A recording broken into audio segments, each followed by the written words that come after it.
Good evening, everybody. Welcome to the August 8th meeting of the Jersey City Planning Board. If we could come to order and please join me in a salute to the flag. I pledge allegiance to the flag, of the United States of America, and to the republic which it for which stands, it stands, one one nation, nation, under God, indivisible, with liberty, liberty and justice for all. All right, thank you, everybody. Could we have a sunshine announcement, please? Yes, good evening, everyone. Today is Tuesday, August 8th, 2023. This is a Jersey City Planning Board meeting with a scheduled 5:30 p.m. start time. This planning board meeting is being held virtually as a video conference that is open to the public. In accordance with the Open Public Meetings Act, notice of this meeting has been given to the editor of the Jersey Journal, the Jersey City Reporter, and posted with the city clerk on August 4th of 2023. This meeting was also posted on the Jersey City Division of City Planning webpage, and all distribution materials made available to the board were published and available to the public. All right, thank you. Could we have a roll call, please? Yes, Commissioner Stabano, Sorry, here. Vice Chair Dr. Gonzalez, here, Commissioner Dr. Desai, Yeah, Commissioner Cruz, I'm here, sir. Commissioner Gangadin, here, Commissioner Torres. Yeah. And Chairman Langston. Here. Okay, we have a quorum. We have 7 commissioners present. All right, thank you. Could we swear in the staff, please, Mike? I see Cam and Eric and Francisco. Do you guys find any testimony you give tonight? It's going to be the truth, the whole truth, and nothing but the truth? Yes. Yes. Thank you. All right, thank you. Do we have correspondence, Cam? Yes, we do. So in addition to the 2 items that are listed under the adjournments, item 6 on the agenda, we have 6 items under new business that are requesting to carry to our August 22nd meeting with preservation of notice. That is our next regularly scheduled meeting for Tuesday, August 22nd at 5:30 p.m. So I'm gonna go through those 6 items on the agenda, starting with item 13 on the agenda. This is case P22-210. The address is 27 to 29 Fayette Avenue for preliminary and final major site, a preliminary and final site plan with C variances. They have requested to carry with preservation of notice to August 22nd. Item 14 on the agenda, case P23-090. This is for a minor site plan. The address is 178 Monticello Avenue. They have requested to carry with preservation of notice to August 22nd of this year. With preservation of notice. Item 15 on the agenda, case P22-208. For a minor site plan with C variances. Address is 180 Morgan Street. They have requested to carry with preservation of notice to August 22nd of this year. And then we flip over to the last 3 cases on the agenda. So starting with item 19, case P23-076. Address is 829 Bergen Avenue. This is for a preliminary and final major site plan with C variances. They have requested to carry with preservation of notice to August 22nd of this year. Following that, we have item 20, case P22-215, a minor site plan. Address is 99 to 101 Graham Street. They have requested to carry with preservation of notice to August 22nd of this year. And then the very last item on the agenda, item 21, case P23-050, a minor site plan with C variances. Address is 629 Liberty Street. They have requested to carry with preservation of notice to August 22nd of this year. And that's it. Everything else wishes to move forward tonight. Okay, thanks, Cam. And just for anybody in the public's notice, if you were here for any of those cases tonight, they're going to be carried to the 22nd. That's our next regular meeting. You will not receive new notice. This would be your notice. We're effectively carrying their notice to that meeting. So you will not receive new notice. So let's just call out the adjournments on the agenda. We have case P23-077 is a conditional use for 3523 JFK Boulevard. That is being carried to a date certain, August 22nd. We also have case P23-048 is a conditional use for 298 Central Avenue. That is also being carried to a date certain, August 22nd. So that being said, let's move on to old business under 7A. We'll call case P23-100 is for 2 one-year extensions at 286 Cole Street and 258 to 282 16th Street. Good evening, Chairman. Good evening, Commissioners. My name is Gerard Pizzillo, filling in for Mr. Paolino tonight. I'm an attorney with Genova Burns. We represent the applicant here, 290 Cole Street, owner LLC, and we are, as Chairman indicated, requesting 2 one-year extensions of a previously approved preliminary and final major site plan application with deviations and conditions that was approved under case P19-184. As the board recalls, this is part of a larger comprehensive development in the Jersey Avenue Park redevelopment area, governed by the provisions of that plan. Initially, the project was all under the control of one owner. Our clients, prior to the 2019 matter being approved, became contract vendees, and we moved forward with the current owner or the prior owner to move forward with the approval. We did appear that project was granted, and a resolution was memorialized. We then appeared before this board last year in July of 22.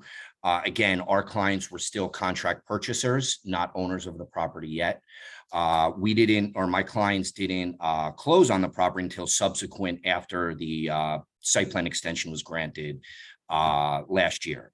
So we are requesting 2 years tonight, just for the protection, of course, but also to allow us to just move forward and finish what they need to finish. They are diligently moving forward with the approval. Construction drawings have been finalized. They are out in the market requesting financing. And we hope that in the next 2 or 3 quarters, financing will be in place, permits will be pulled, and construction will start. Again, we're just asking for the 2 years so we don't have to come back next May, and we can just continue to move forward and get the project built. Our client we acknowledge that there are conditions that were attached as part of the P19 approval that continued to the site plan extension granted under P22-101, and we agree that they continue to remain in effect, and my clients agree to be bound by them if the board would approve our extension request tonight. All that said, that would conclude my presentation. Happy to answer any questions, Chairman, you, Commissioners, and/or the public may have. All right, thank you, Counsel. Yeah, that was my only question, just that you understand that you would still be bound by any conditions of approval on that last application. Sure. So anybody else, any questions? No. Okay, thank you, everybody. At this time, let's open it up for public comment. If anybody's here from the public that wants to comment on this application for a 2-year extension, please raise your hand. And if you're calling in, you can press *9 to raise your hand. Mr. Chair, I see no public. I move then to close the public. Second. Okay, motion is made and seconded. Public is closed. Eric, do you have anything you want to add? No, the applicant already agreed to comply with all the conditions that were approved with P19-184. So planning staff recommends approval for this. Okay, thank you. Appreciate it. And Mr. Chair, I'd like to make a motion to approve case P23-100 as presented to our board here tonight. Second. Okay, motion is made and seconded for approval. Vice Chair Dr. Gonzalez, Aye. Commissioner Stamato, Aye. Commissioner Torres, Aye. Commissioner Dr. Desai, Aye. Commissioner Cruz, Aye. Commissioner Gongadin, aye, Chairman Langston, Aye. motion passes all in favor. Okay, thank you, everybody. Council. Thank you, see in Chairman. trouble. Thank you, Commissioners. Have a great night. You too. Thanks. Thank you. All right, so let's move on to new business. We'll call item 9 is case P 22-160, is a preliminary major site plan for 101 Storms Avenue. Noted, Mr. Joseph.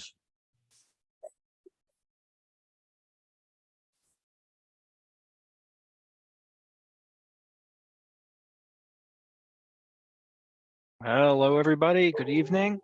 Good evening, Um, council.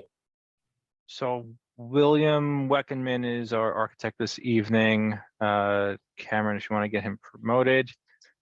Stephen Joseph, Cassano Quigley-Trami for the applicant. Council, can we confirm you have notices? I did renotice for this evening. I noticed a small error in our prior notice, and I renoticed to be safe and correct that.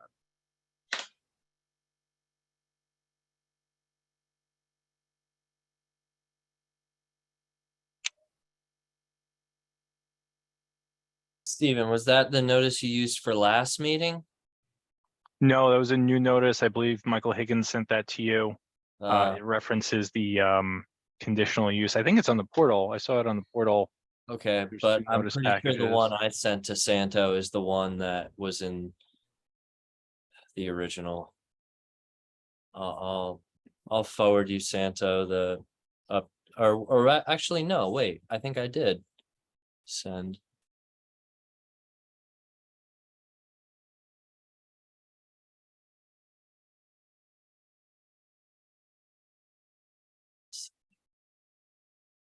So I'm on the portal, there's 3 different notices, but I found the one for this evening.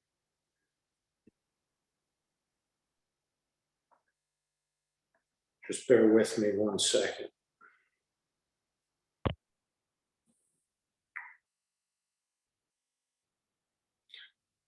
Chairman, for purposes of the record, the change is that there is a notation of conditional use for the residential space on the ground floor, which had not been in the prior notice. All does appear to be in order. And council, we're going to mark it as A1, but let's just, again, for purposes of the record, this one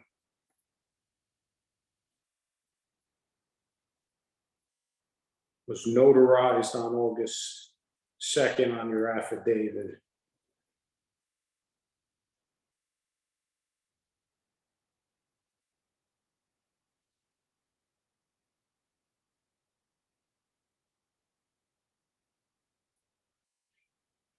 Published on July 28th. Thank A1 you. Yeah, I apologize for the confusion. We don't want to take any chances with the notices. Make sure that they're accurate. All right, so 101 Storms. This is located on Storms Avenue in the NC zone. The applicant is proposing a new 5-story building with 14 dwelling units. In order to accomplish this, the applicant is seeking preliminary and final major site plan approval with conditional use for the ground floor residential use. There are no variances being sought tonight. The only caveat, I guess, is that we've been working with the city to include a street tree on the site. And I guess it's unclear in the forestry standards whether we have adequate spacing for a street tree, but it's been requested that we add a street tree to the extent any waivers needed with any spacing. We're requesting that, but we will have a street tree as requested. With that, let's get Will sworn in, and we can walk through the plans. Hi, Will, how you doing? Hi, how are you? I'm doing all right. Swear in? Yep. You swear any testimony you give tonight is going to be the truth, the whole truth, and nothing but the truth? Yes, I do. For the record, can you state and spell your name, please? Sure. It's William Weckenman. Last name is spelled Weckenmann. Thank you. Mr. Weckerman, good evening. We've qualified you in the past. Your license is current tonight in the state of New Jersey? Hi, yes, it is. Thank you. Okay, thank you. You're qualified. Great, excellent. I just need to have my sharing enabled. Sorry about that. I'll fix that. No problem.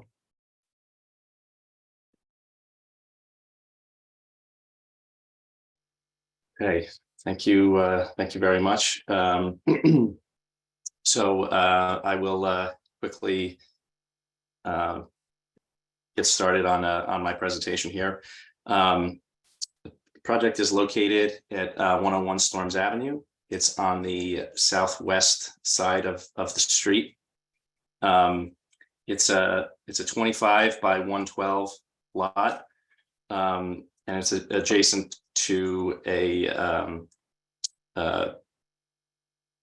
6-story building at 99 Storms, which is currently under construction. So it's a little bit unclear from the photos, but this area here is the project site. At the time of the photos, it was being used as a staging area for the project next door. But this is in no way affiliated with that project. This is a separate project. So just quickly going through our site plan here. We are proposing the typical sidewalk and street improvements, as well as the street tree that Stephen mentioned. The building has a occupied roof deck towards the front of the property, with the stair towers located towards the center of the building. We have a large green roof area towards the back of the building, and the rear yard will be re-landscaped and utilized as a private outdoor area for the ground floor residential units. As Steve mentioned, we have 14 total units in the project. Each floor has 3 apartments, with 2 units being located on the ground floor. So just to orient everybody with the plans, Storms Avenue is on the right-hand side of the drawing. So on the first floor, we have a large lobby space with bike Can you storage. enlarge the plan, please? Thank you. Sure. Is that better? Better, Yeah. I think if you can enlarge the screen, maybe that would probably help the most. Let's see here. Is that window all the way open? Yeah, let me try sharing it again.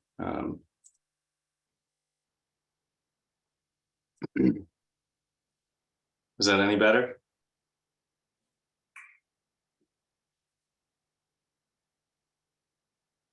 That looks Yeah, like it's that's, the same. Yeah, that'll work, I think. Okay, all right, I'll zoom in further. So as I mentioned, we have the lobby on the left side of the plan, lobby with a bike storage, and a corridor towards the rear facing units. We also have the utility spaces on the ground floor, electric, water, and refuse area. As I mentioned previously, the stairs and the elevator are located towards the center of the building. And then we have 2 dwelling units on the first floor, a studio and a 1-bedroom apartment. And both of those units will have access to the rear yard. Floors 2 through 5 are identical all the way up the building. The units in the rear are the same as on the ground floor, a studio and 1-bedroom. And the front apartment is a 2-bedroom unit. As I also mentioned, we have on the roof plan, we have an occupied roof deck area towards the front of the building, with a green roof space and utility area towards the rear. The design of the project is fairly simple as far as the exterior design is concerned. We do have a large glass, a glazed area on the first floor for the lobby, and secondary egress stair. We're using brick as the primary facade material, with black aluminum clad windows. We're also providing French balconies for each of the front facing units. These don't project out from the facade, they're just simply a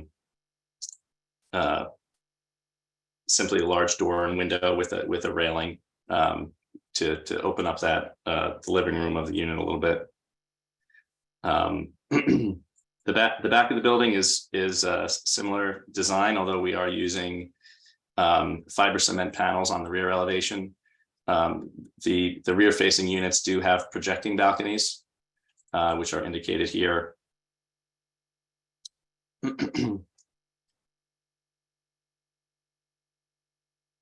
The left side of the building is abutting the neighbor, which is a larger structure. So there's no treatment for this side of the building. So I'll just skip over to the opposite side, where we are proposing a stucco for the side elevation with a sort of variable joint pattern. You can also see the balconies towards the rear of the project, and then the bulkheads for the rooftop towards the center of the drawing.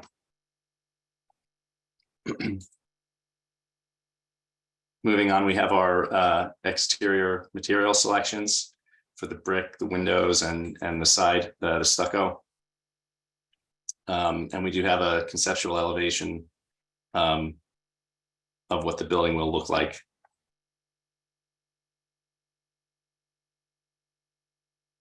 So, and finally, I'll conclude my presentation with the shadow study, which is fairly self-explanatory.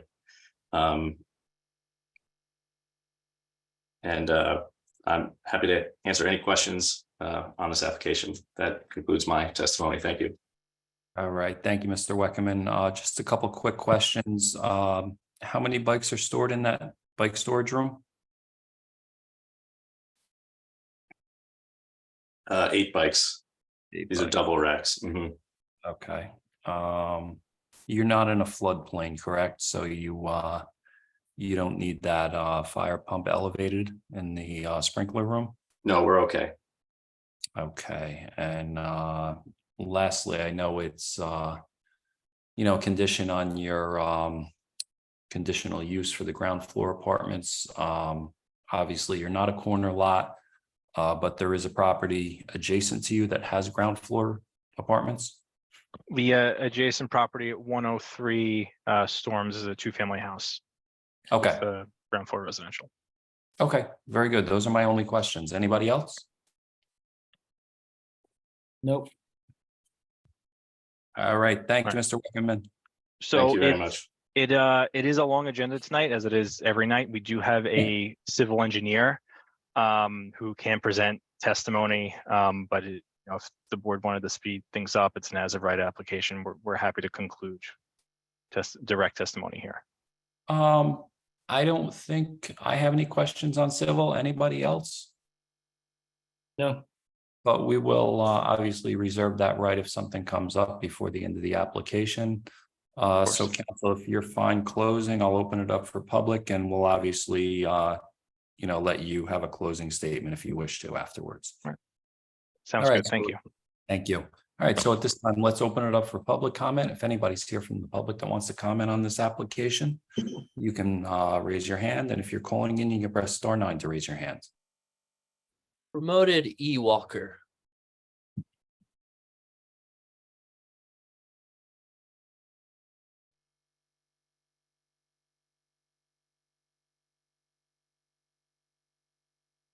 Oh, excuse me. Good evening, everyone. Everyone. This is Councilman Gilmore. How's it going, Councilman? Let me just swear you in before you speak, all right? All right. Do you swear any testimony you give tonight is going to be the truth, the whole truth, and nothing but the truth? Yes. Thank you. Councilman, good evening. We usually have that 3-minute time limit, but we do waive that for our elected officials. So the floor is yours. Yes. If someone can answer, why doesn't this project trigger the IZO? I see Tanya's on there, or if someone on the board can answer, with respects to that. I mean, I could say that we're not requesting any variances for the project. So the IZO would get triggered if you're requesting certain variances and you're getting a certain number of additional units or additional square footage. But we're building as of right here, complying with the zoning. Oh, I mean, that question was proposed to the board or either Tanya, Stephen. I apologize. I apologize. Whose application is that? I'm sorry, that's Liz's. Is Liz here? Is Tanya covering for Liz or Cam? I'm covering for Liz tonight, but I would have to just reiterate what council just said. This doesn't hit the threshold for any square footage in additional variances, so it wouldn't require the affordable housing overlay. Okay, and this is an R1, R2 zone? This is in the NC zone, neighborhood commercial. Oh, neighborhood commercial. Yeah, and actually, strangely enough, it's a 14 unit building, so it still wouldn't actually require it because it's 15 or more units. So, just one of a few of the parameters that would require it.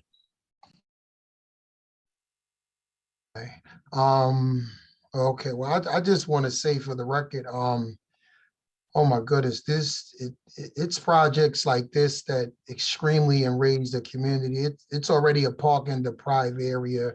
If I remember correctly, I think it was that house, it was a one-family house there at one point. And I get it, developers' bottom line is trying to generate revenue for said entity or individual. But I mean, this a lot's 25 by 112.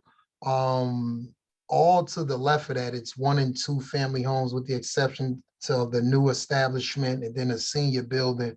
My goodness, I just really hate to see projects like this. It just doesn't take into consideration the community, the dynamic of the community. It's already a nightmare trying to park around there. You're getting no parking units here. We're getting no affordability, but I guess is as of right. I don't know, man. This is everything wrong with development in Jersey City, man. But thank you guys for listening, and ladies tonight. It's yet another sad day in Jersey City in development world. All right, thank you, Councilman. We appreciate your time. All right, I do see one more hand raised. Promoting Val Verkovsky.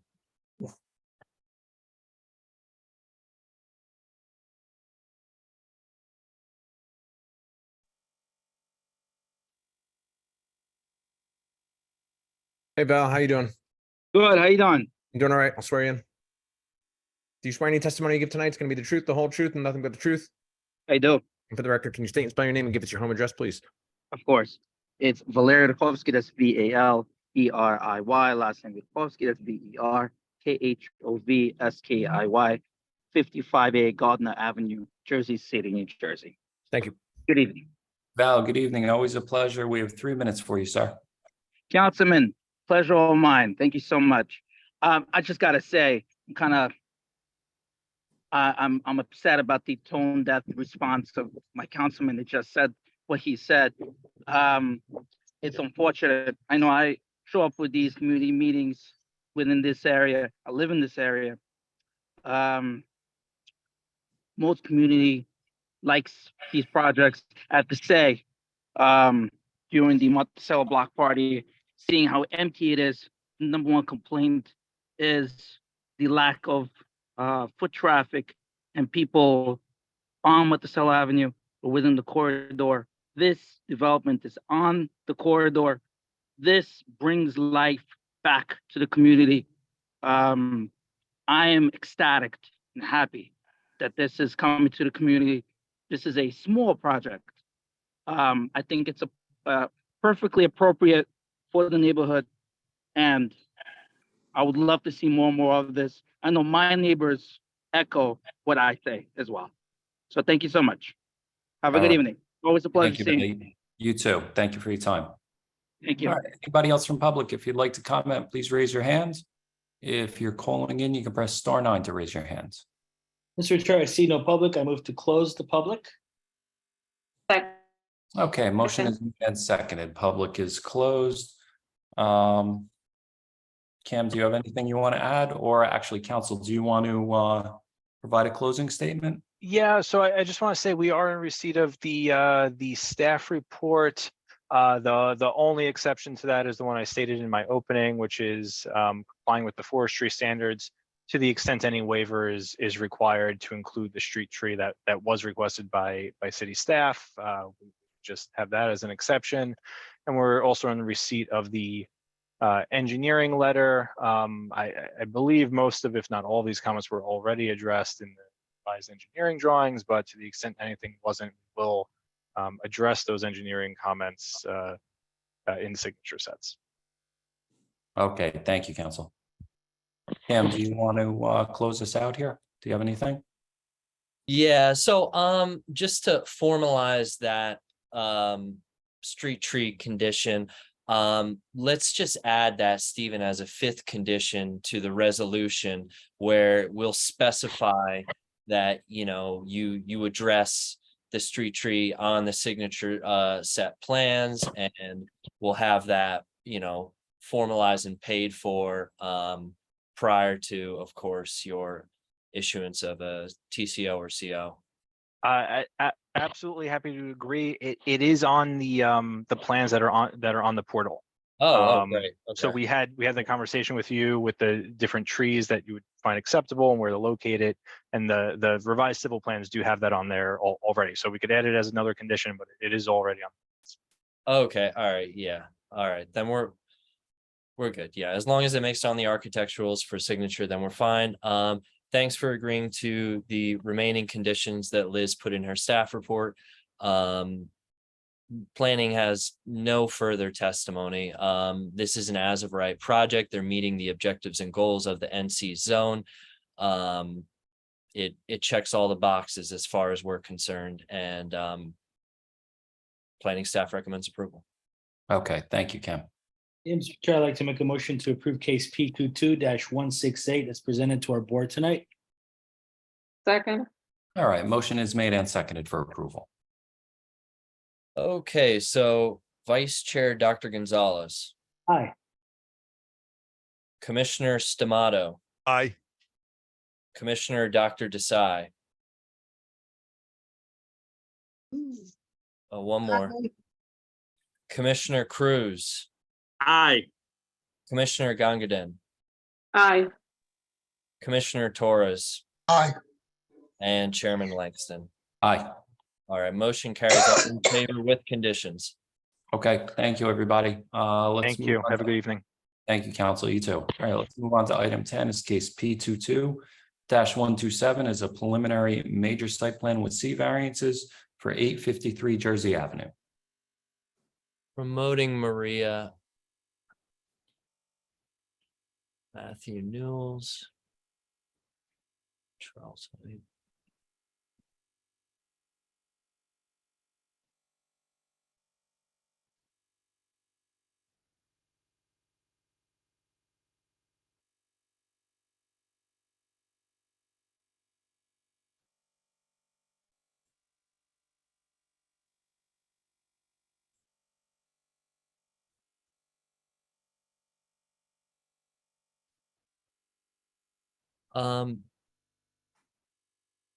Council, do you, Want to make sure we have You- everybody on do camera. you recognize the phone number? Are they part of your team? 09? I don't see a telephone number on here. I see you've got Oh, Michael Tagnell. there's, I see Matthew Mules, Scott Herrick, and Charles Petty is just joining us. all That's right. everybody. I don't see a telephone number on here, Ken. Are Yeah. you seeing a telephone number that ends, I think it's 1749? No, 8738. So Cameron, why don't we do this? Anybody in the participation, if you're part of the application as a professional, raise your hand, we'll get you promoted. And for anybody that is a professional in the audience waiting, if you could put the case number in your name, that would be helpful for Cameron. And of course, the Charles Heights of the world, we should probably just have them up here ready to go on all these applications. I think this it might just actually- be a member. Cameron, I of think the it's Michael public. Tegnell. So he is part of our, part of application. He's one of our witnesses. He just said that that's his telephone number that you're seeing. Oh, okay, so he's gonna be using his phone to talk through? Yes. Okay, all right, I think we have everybody. there we go. Okay, good evening, council. The floor is yours. Thank you. For the record, my name is Maria Vallejo from Chase and Lamparello Mount Capuzzo on behalf of the applicant. This is a notice application, so if I can, Mr. Lampe, if you would mind confirming receipt of my affidavit of notice and publication. I believe it was filed on August 2nd. Thank you, counsel. I am going to receive the affidavit of publication proof of mailing with respect to the application. Case P22-127853 Jersey Avenue here in the city. It does appear to be in order. Chairman, we can mark it as A1 for the record. Okay, thank you, council. Thank you. So, Mr. Chairman, Commissioners, thank you for having us on for this hearing tonight. This is a mixed-use project that is being proposed to be built on 853 Jersey Avenue. That's block 6005, lot 10. That's in the mixed-use district of the Jersey Avenue Park redevelopment zone, so it's subject to that redevelopment plan. Currently, the plot is vacant and the applicant is seeking preliminary major site plan approval to build a mixed-use development with 322 residential units, which are going to be housed in a 13-story residential tower and a second 19-story residential tower. The proposal is for a 3-story podium that houses 2 levels of parking with 164 off-street parking spaces and 3,256 square feet of retail space on the ground floor. So the application is fully compliant with the redevelopment plan with the exception of one issue, and that has to do with a C variance that's needed for the construction for the widths of the sidewalks. And it's only 2 out of the 3 sidewalks that require a small variance with widths of 11 feet on 18th Avenue and 12 feet on Cole Street, which you'll hear testimony as to this, that it is in compliant and congruent with the surrounding area. And you'll also find that the professionals on this project, both on our side and from what we see from the city side, also agree that the requested sidewalk deviation is not detrimental to the public and similar to the neighboring properties such as cast iron lofts on the other side. So tonight you're going to be hearing from 4 witnesses. We're going to have our civil engineer, Matthew Newells, our architect, Scott Herrick, our landscape architect, Michael Tegnell, and then finally a professional planner, Charles Height. So unless there is any other question, any questions, I'd like to call our first witness, our civil engineer, Matthew Newells. Okay, thank you, council. Go ahead. Thank you. Hi, Matt. I'll swear you in. Hi. Do you swear any testimony you give tonight is going to be the truth, the whole truth, and nothing but the truth? Yes, I do. And for the record, can you state and spell your name, please? Sure. My name is Matthew Newells. Last name is spelled N-E-U-L-S. Thank you. Mr. Knowles, good evening. Obviously, we've qualified you in the past. Your license is current tonight? Good evening. Yes, it is. Okay, thank you, sir. You're qualified. Thank you. Mr. Newells, you Mr. prepared the Knowles, site we're plan. up to A2 if we're going to mark anything. And as you go through, if you could just mark it, tell us what it is, any revisions. I don't know if you have a slide presentation or anything like that. Sure. I'm going to testify from the plans that were submitted to the board. So let me know if you need those marked or not. Those do not have to be marked unless they've been changed, added with color, et cetera, et cetera. They have not. Thank you. Thank you, Matt. If you can just orient the commissioners to the site and give them a brief overview of the project, please. Sure. assuming everyone can see the screen, I'm just talking from the cover sheet of the plans that were submitted to the board. We can, yes. Okay, good. I'll just zoom in here a little bit. To this little map here. This is the site in question, 853 Jersey Avenue. Jersey Avenue is up and down on the image here, north and south. It's to the right of the site. And then 18th Street goes below the site, south of the site here. Cole Street forms the western boundary of the site here, and then there's a pedestrian walkway here to the north of the site. So just to give you an idea, on the left side of Jersey Avenue, if you're going northbound and towards the underpass in the direction of Hoboken, that's where the site's located. It's situated in the Jersey Avenue Park redevelopment plan in the mixed-use district as well. I'm going to flip to the next page, which is our site layout plan, just to give you a walk around the proposed building, letting you know where, again, finishes regenerating there.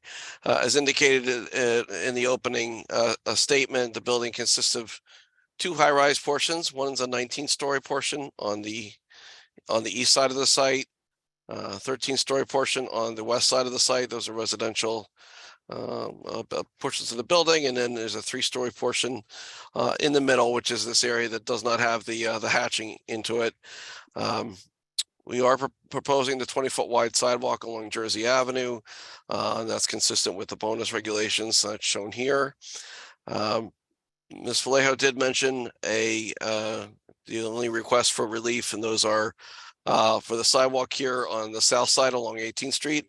That's a little over 11 feet, whereas the 15 is required, and a lot of that has to do with this ramp, which is required to get up to the finished floor elevation. I'll get into that on the next page, but that's related to this site is in a flood hazard area, and so we have designed the building to comply with the current flood hazard area regulations in the state. So that's located there. And we have a sidewalk along Cole Street on the left side, the west side. Again, that's minimum of 12 feet wide and wider in that location. We do have pedestrian access to the building here along 18th Street, set of steps. Again, a ramp I just discussed. Main entrance here into the building. Architecture will be discussed in the later part of the presentation. We do have a vehicle access here on Cole Street here, curb cut, and that provides vehicles the access into the parking portion in that middle section of the building as well. And I think that we'll move on to the next sheet from here. And this is the grading and the drainage plan, and I'll go through that. Again, I talked a little bit about the flood hazard regulations. That's important here because we've elevated the lobby and any of the residential portions of the building up above elevation 12, with the flood hazard elevation at 11. We're required to be at least 1 foot above, so we've added a little bit onto that as well. And that does require a little bit of steps and a ramp here because the street's down at around elevation 6.5 or 7. So we do need to make that transition up to those floors. To that floor in that way. We do have a stormwater detention system in the building located here underneath the ramp to the parking area. That's a convenient place to locate it. That ties into storm drain that'll be running here along the left side of the building. Also, that picks up rainwater from the roof, directs it into the system. That's tied into the combined sewer here at 18th Street. Also, we have a sanitary sewer connection located here in this portion of the building. From a utility perspective, we also have a water line connection located here to the water main on Cole Street. Those are the main features of the site. Again, walking around the site and some of the utility connections here. For the most part, that's a brief description of the engineering features of the project. So I think that concludes that. I can certainly answer any questions or move on to any other aspects of it, the presentation. All right, thank you, Mr. Knowles. The only question I do have is that is an existing water main on Coles, correct? Yes. Okay. Yes, it is. Yep. And as far as the proximity to the light rail there's no detriment to the light rail, there's no visibility needed that's being impeded there? No, there's actually a stand of trees along the property line. Like, this thing would stop. This little hatched in area here is actually a stand of trees that's existing today. And this area here is actually the walkway. The station's not right here, but this is part of the walkway where you can access to the light rail, which is to the north, a little bit to the north. Okay, and that's not a public walkway, correct? Or is I it? believe it is, yeah. It's not on it's not on the project site. It's on, I think it's on transit owned property, if I had to guess. Okay. Here, this is a picture of that image I showed in the beginning, and you can see the light rail itself is here a little bit north of the site. And that walkway, I'm trying to zoom in a little more. The walkway is really close, much closer to the site. The tracks themselves are a little further to the north. Okay, understood. I Still thought, close, but a little further, yeah. yeah, I thought that walkway was actually on your property, so that walkway's staying. That's Yes, oh yes, it is, yep. good. That's good news. Those are my only questions. Anybody else? No. Chairman, if we could just address, I saw that there was a late email from the MUA. If Mr. Knowles or council wants to just place that into the record, I think that would be. Mr. Lampe, I think we need to address that as well as the engineering comment letter too, if we can. So, Mr. Knowles, do you want to talk to the MUA letter that or email that was sent over today from Mr. Richard?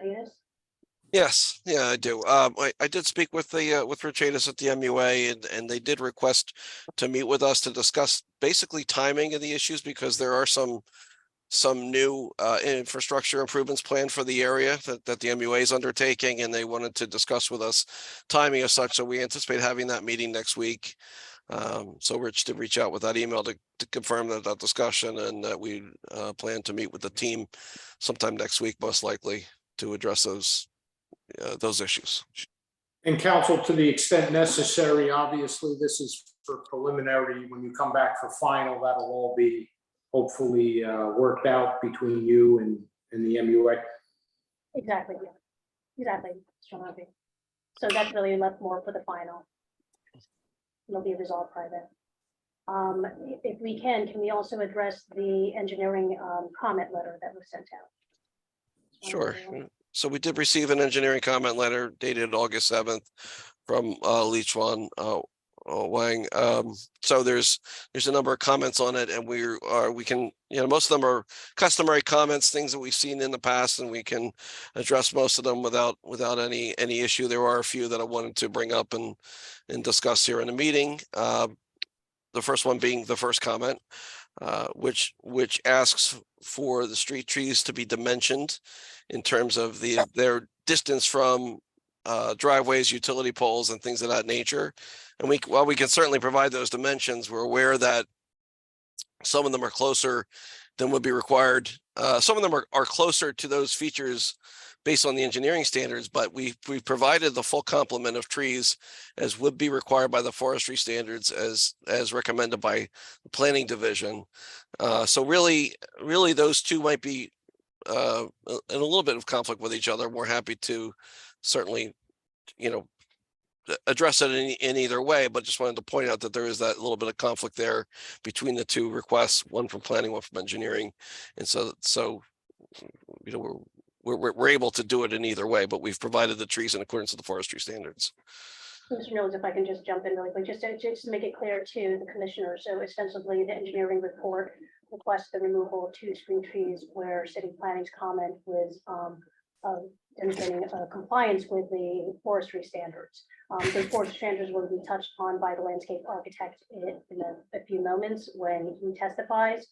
But as Mr. Knowles has mentioned, they're in conflict with one another. We are happy to do with whatever this board requires, but just keep in mind that, and we'll have some testimony to this, if in fact we're being asked to remove the street trees as requested by engineering comment, that will then have us not comply with the forestry standards, and a waiver will be required at that point. Right, so at this moment, we are fully compliant with the forestry standards as requested by city planning. Okay, I'm sorry, Mr. Newman.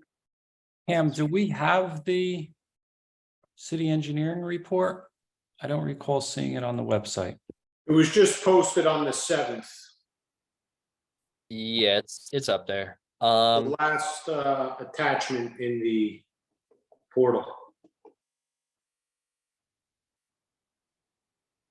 was titled 080723 Engineering.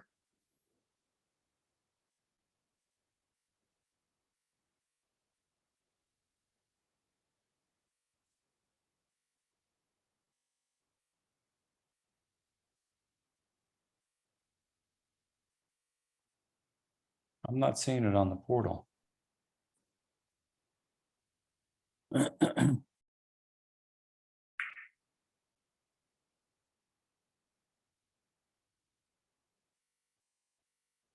It's not the last attachment? No, the last attachment is the rendered landscape plans. Oh, on my version, it's actually on the next line down, it's the only thing on that line.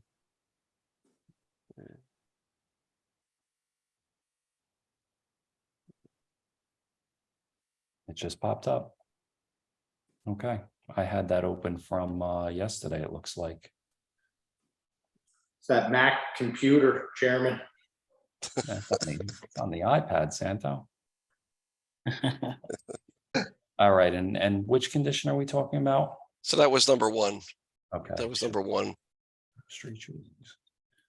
So that's it, number one on the engineering comment letter versus the city planning letter relates to staff recommended conditions number 2. Requiring that be fully compliant with the Jersey City Forestry. Okay, so just to get ahead of it, I'm sorry, Council, you were saying that it'll be addressed in landscaping? We'll address the forestry standards and landscaping, but ultimately, if this board requests that we remove the 2 trees, it will require waiver from the forestry standards. Because right now, this application was presented to be fully compliant with the forestry standards. But we offer this, that we are willing to do whatever this board wants to do, maintain the trees and comply or remove them, depending on which comment letter this board agrees with. Okay, understood. All right, let's move on then, unless there's. I do have a quick question for. Yeah, I was just gonna say, are there any more questions for Mr. Knowles? Yeah, this is Mr. Knowles, this is Commissioner Torres. Sure. Just a quick clearing on the entrance to the Cold Street side to the garage. That entrance brings them into the center of the building, the garage, and then it's a access to the both towers, right? Yeah, it is, and the architecture testimony will address that in much better detail than I could, but yeah, the entrance is from Cole Street and the parking area is in the middle portion of the building, but again, the architecture will do a better job than I will describing. Thank you very much. I just want to know that it was for the 2 towers. Yes. Yeah, I have a couple more comments on the letter to address, but and if there's any other questions before I do that, certainly. Anybody else, any questions? Okay. Okay. All right, let's go on with the comment letter then. Yes, so comment number 2 and 3 are fine, and then the next one is the 4th comment, which is the top of the 2nd page. It indicates that the proposed canopy along 18th Street encroaches onto the public sidewalk. Please apply for a franchise ordinance approval from the city council. In all likelihood, the design would be modified to eliminate that encroachment prior to the final site plan. So the anticipation is that will not be needed. A franchise agreement will not be needed at that time. So that's basically what we anticipate at this time. Then number 7 is the next one, which says please provide proof of approval from the New Jersey DEP on compliance with the Flood Hazard Control Act rules. Again, something we would defer to a final design whereby a flood hazard permit will be needed for the site. The project's clearly located in the floodplain. It's been designed to comply with the state's flood hazard rules. But at this point, the preliminary design that it should be deferred to the final design and probably be a condition prior to construction permits being issued, not site plan approval. My opinion. And then the last one is number 9, which requests that the roads be Cole Street and 18th Street be milled and paved curb to curb for the entire length of this in front of the subject site, plus the intersection with keyways. And basically what we propose on the plan is to go to the middle lines of the road, and that's shown. I'm not sharing my screen any longer. I'll reshare that.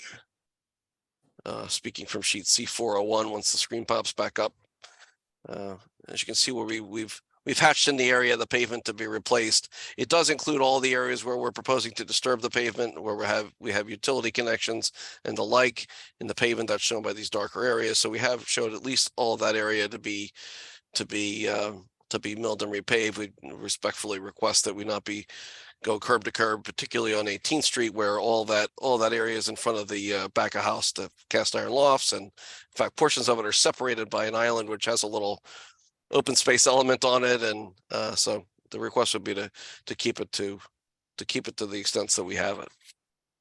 But other than that, we have no other problems with any of the other comments on here addressing those.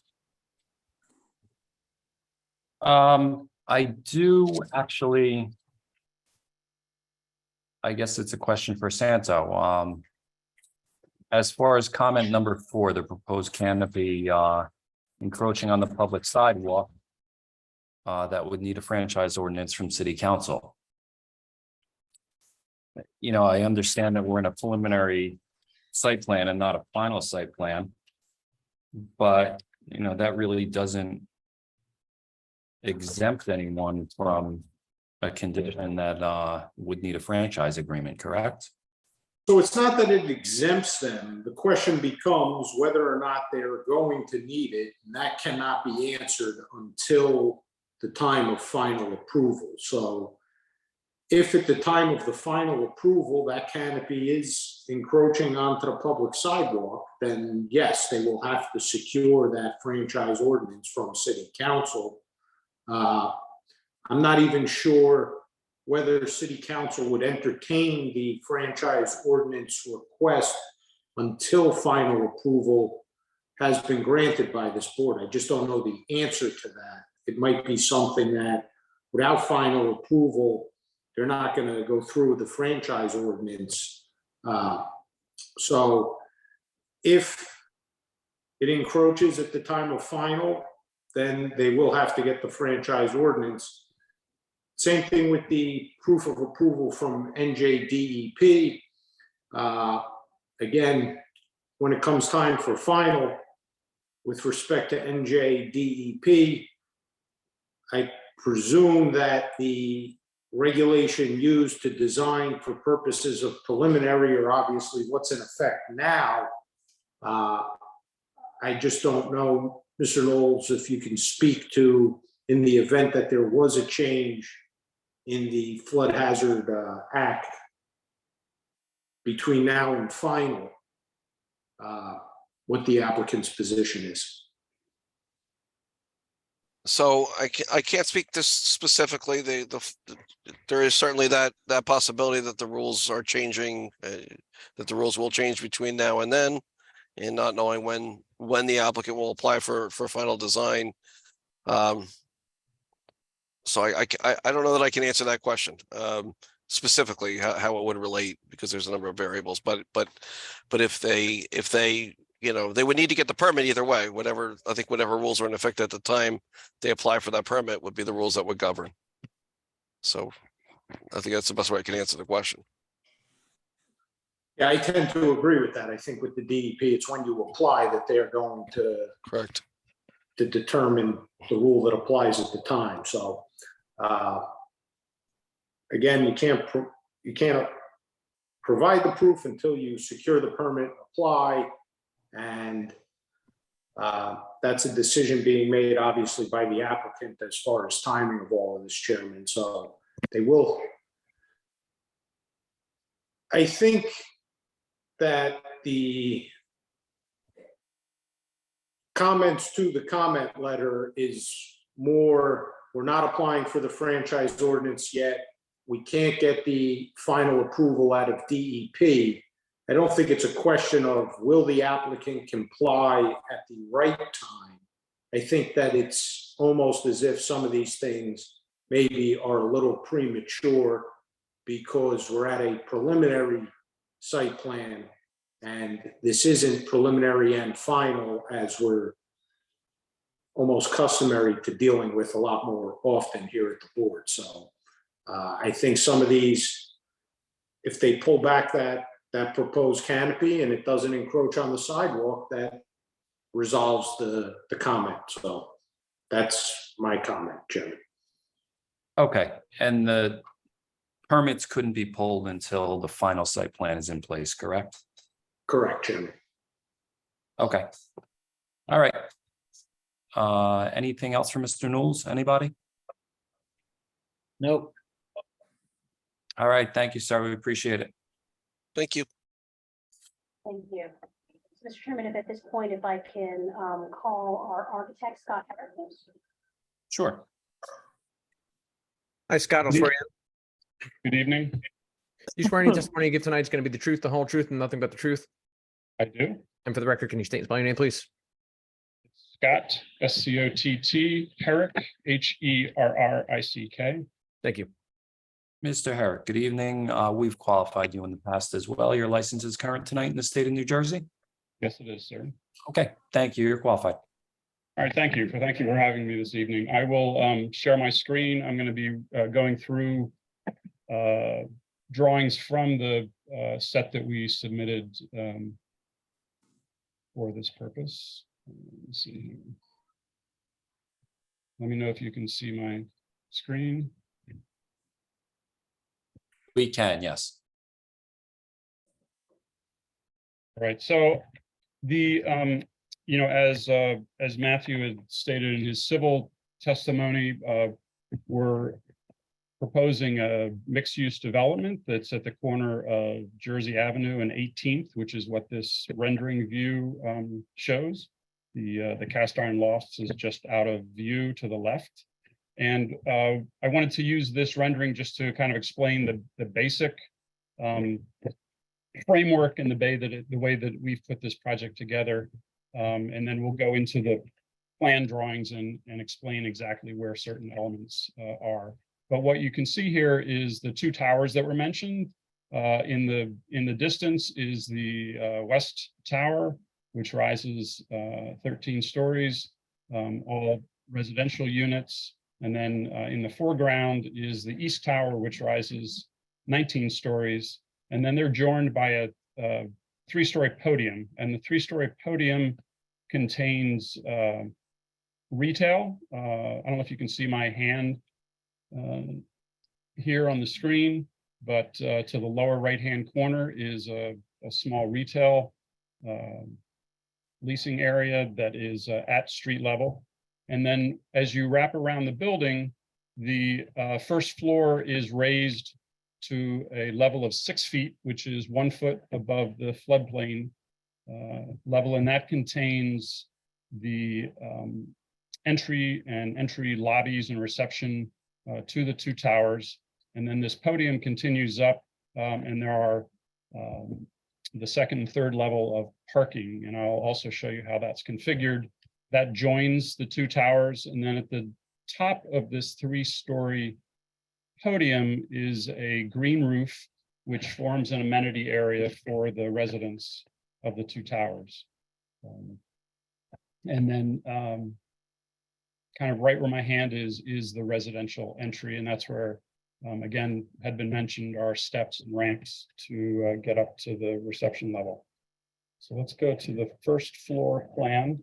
And I'll zoom in a little bit and point out some of the features. So starting on the upper right, this is the retail component that is at grade. And then tucked in right behind it is the core elevator and stair core to the east tower. And then this area stretching across the front is reception and seating, which stretches all the way across the southern part of the plan. Right in the middle at the south is the entry vestibule. So you come up steps, or you can come up this ADA ramp into a vestibule and then into the main reception. There are areas for, of course, fire command, package area. There's a mail area over here. And then tucked behind this is, we have on the far western side is our entry ramp to both parking and to some of the other functions such as trash and recycling. There's an area for a moving truck. There's bicycle storage tucked in here. These are all the required compactors and recycling containers. And then on the left-hand side here are all the utility rooms. These are also raised up to a level of 6 feet to be above the floodplain. We've got, various electrical transformer, electrical gas meter, generator room. And then once you come up this ramp from Kohl's, you can either do some parking at the first level, or you continue up a ramp to the second and third level.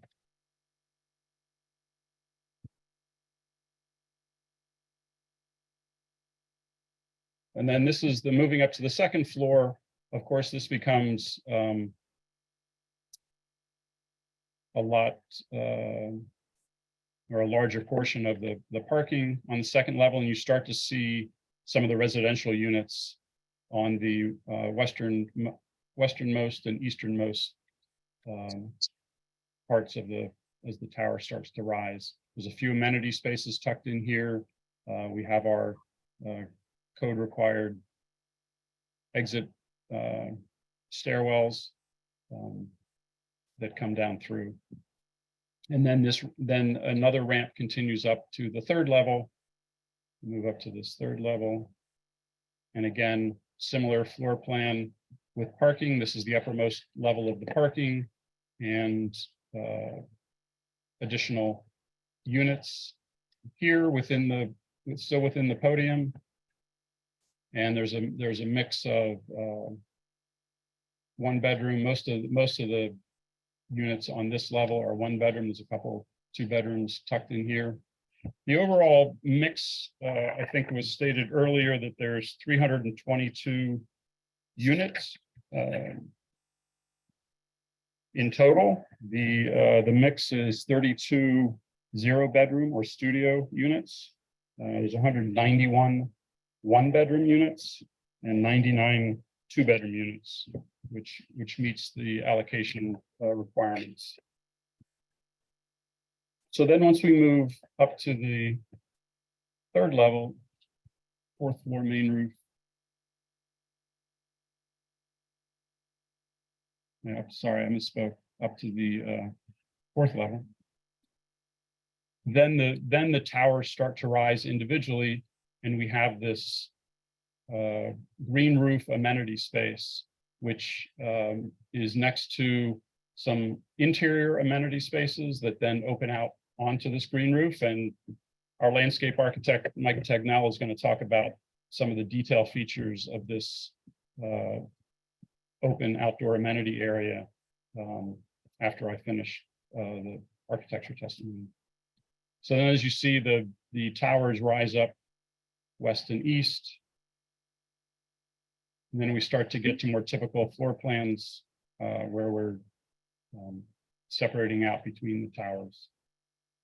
We've got some step backs here to not only respond to the site, but also to provide additional views to those units and soften the corners of these units. And this continues up. Of course, the tower to the west is a shorter tower based on the zoning limitations. But what it does is at the 12th floor, it steps back, and this 13th floor is just 3 additional units as the tower reduces and steps back. Then on the east, it continues up, and we get to the 19th floor The 18th floor is the last full floor, and then the 19th floor, in this case, has 4 additional units in a step back configuration. And then we have mechanical units above this. So then I want to go from there and talk a little bit about the finished materials and the overall kind of aesthetic approach to this. We really looked at the context, of course, the buildings next door, and some of the precedents, and we've tried to create a kind of very welcoming, warm palette, but also using traditional materials that have texture. And so this tower is mostly composed of, obviously, the glass windows with a kind of a striking black framework to them, but the main materials are brick, precast concrete, some metal panel, and I'll zoom in a little bit to explain some of this. So the main body of the building is a running brick course of a cream colored brick. And then there's kind of an accent detail that you can see running up vertically. These are precast concrete pilasters that express the verticality of the building and add some dimension to that. That's a cream colored precast concrete that matches into the color of the brick. And then you can see the windows have a little bit of an industrial character. And then that black trim continues around this podium. And then we introduce some additional, see if I can go down to this is a little bit better view of the entry in the podium. So down below, you can see the steps in the ramp that come up.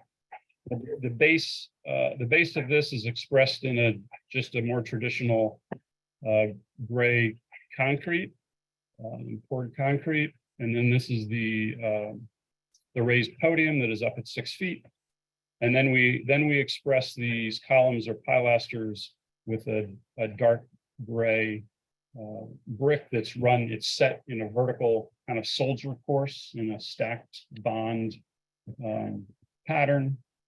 And then what you're seeing here is these are metal louvers. Go back down. So there's a metal grill shown in the materials. Now these are finished in a cream color to match the precast concrete, but these provide light and air into the second and third story of the parking garage. And then below that, of course, is glass into the reception area. And then the canopy that was discussed is, I guess you can zoom in, you can see this a little bit better, is this framework, which is what we're studying further. And currently the design shows it extending beyond the property line.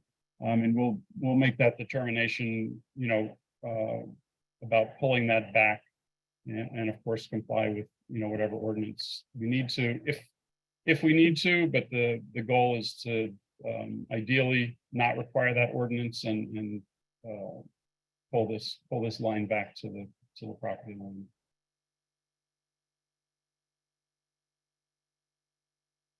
So just to reiterate, just to show you a little bit more detail, most of the facades of the towers is this cream colored brick in a running bond pattern. And then at the podium, the expression of the pilasters is this dark gray soldier course, kind of in a stacked bond. And then this pattern is a slightly different variation of this cream colored brick. And this is done in a similar soldier course stack bond. And that actually, I didn't mention in discussing the towers, but that is just a different detail that happens at this uppermost level the full floor, the last full floor of each tower.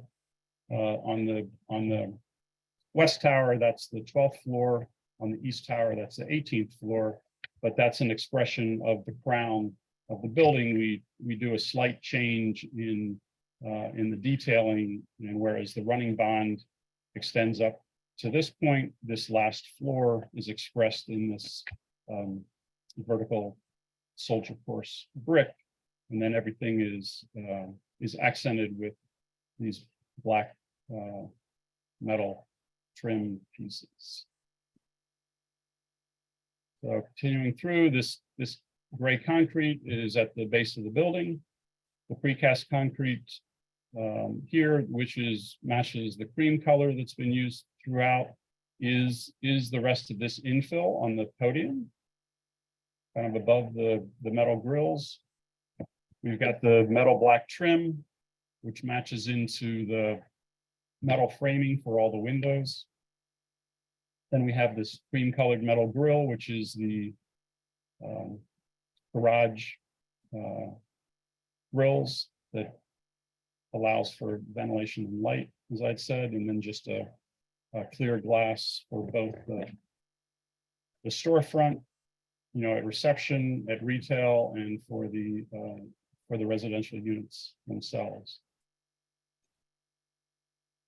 I'd like to just take a quick tour around the building so you can get a little bit better notion of how everything sits on all sides. You can kind of see all sides of the building.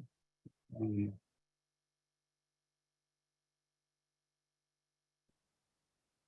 right, so this is the south elevation again.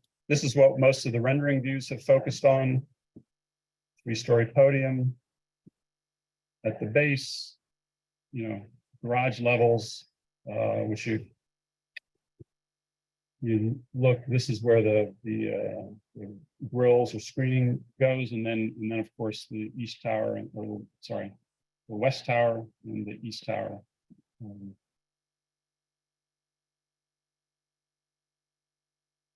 Then if you move around to the north side, now this is the side where the to the north is that walkway and the light rail.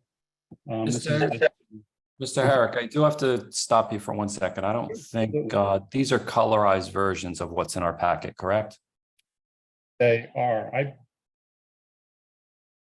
Yes.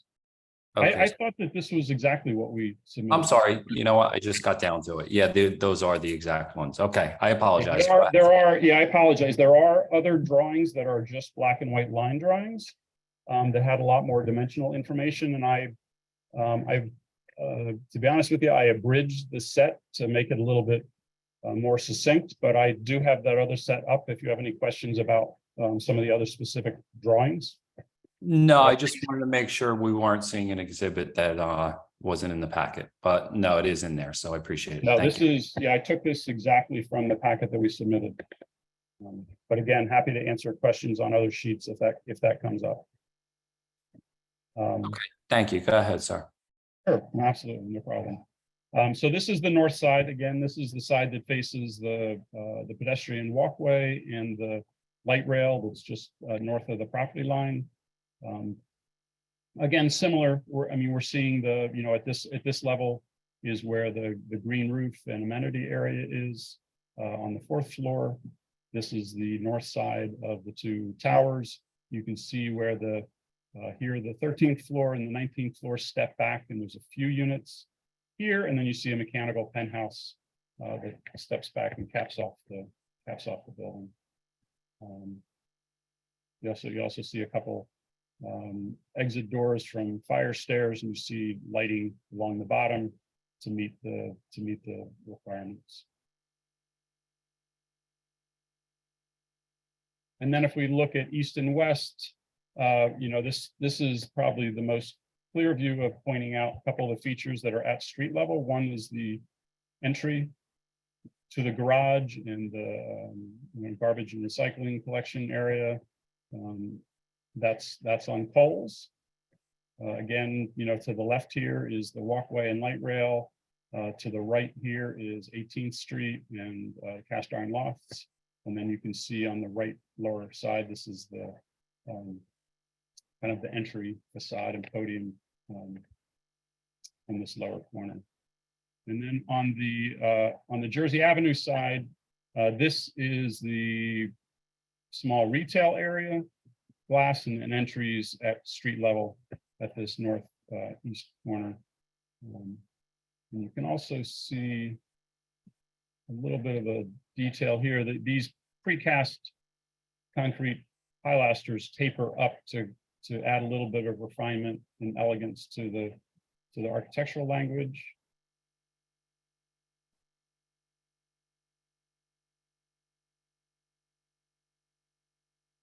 And I think that is the end of my presentation. I just for context sake, we had submitted this. You can see a little three-dimensional image of here's cast iron lofts, here's the design that we're proposing, and then of course here's light rail up here. And then contextually, this is the empty site. So just a couple reference pictures to show you where we're at today. So I'm going to go back to the first sheet, and that's the end of my presentation. All right, thank you, Mr. Herr. Council, do you have any questions? Yeah, I only Sure. have a couple questions, but more related to a transition into our landscape architect. I can ask those now if you want, just make it on the record. Sure, if you want to get those in, I do have a couple questions for Mr. Herrick, but go ahead. Mr. Hart, you reviewed the landscape architectural set, correct? So yes, we prepared the landscape architecture drawings. I supervised Mike Tegnell, who is our on-staff landscape architect, and he worked under my supervision to produce the landscape drawings. Thank you, Mr. Hart. Mr. Chairman, those are the only questions I have. Okay, thank you. So Mr. Herrick, just a couple quick questions. I know we're at the early stages here, but are the parking spots designated by unit number? Because I do see on the first floor, there's no circulation for those parking spots. I just want to make sure that someone wouldn't be driving in there that doesn't need to drive in there and have to back out. I don't know if that has been determined yet, whether the whether the parking spots are going to be designated specifically to units. I mean, it's probably a question we could go back to the client and answer. I don't know that I'm prepared to answer that. I just know that we met all of the parking quantity requirements. I think 166 spaces were required, and we're providing 173, I believe. So we're over the minimum requirement, but yeah, I don't know that I can answer that question. I think at this point, Mr. Chairman, I think those issues will come up and will be resolved between preliminary and final site plan, and we'll be able to better address it at that point. Okay, I just don't want to have to ask the question again, in a couple of years or 6 months or so, whenever the final plan comes in. Okay, could you so that we can be prepared to answer that? So your question was, A, are the parking spaces going to be assigned to specific units? And B, you had a question about circulation. Yeah, so my concern, Mr. Herrick, is that sheet that we're on right now, those first floor spots. Right. So there's no circulation through there. If Circulation meaning a pedestrian path? no car circulation. Oh, you're saying if you come up the ramp by mistake? Yes, if, let's say, those parking spaces aren't assigned by unit, if it's first come, first serve, Oh, I see. and someone pulls in there looking for a spot, now they're backing out of there, which, always causes a hazard. And that's where my question is coming from. Okay, I think that we can certainly, review that with ownership and decide what operationally will be done, and we can provide an answer to your question at I would guess the next opportunity would be a final site plan. Okay. My next question is, I do see a bicycle storage room. How many bike spaces are in that storage room? I don't know that off the top of my head.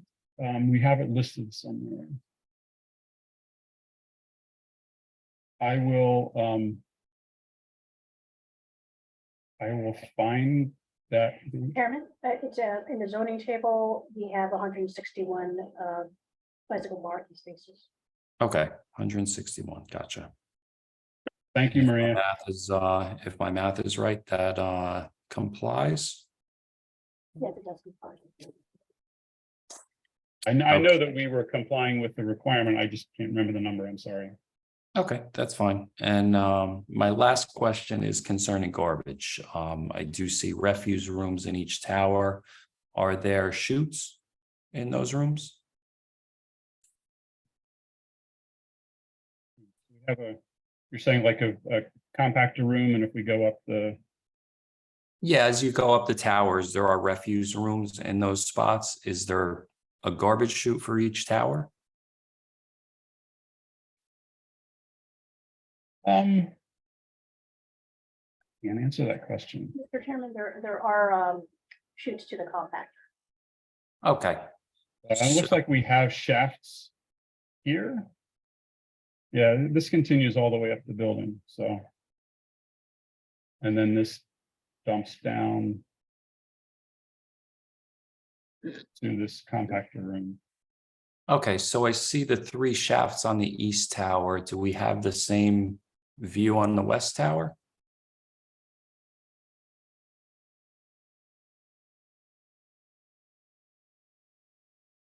The compactor room. And then as we go up, we've got a single shaft. As we go, it tracks up through the tower. Now the west tower has a lot fewer units and you know, not as many stories. Okay, so then I would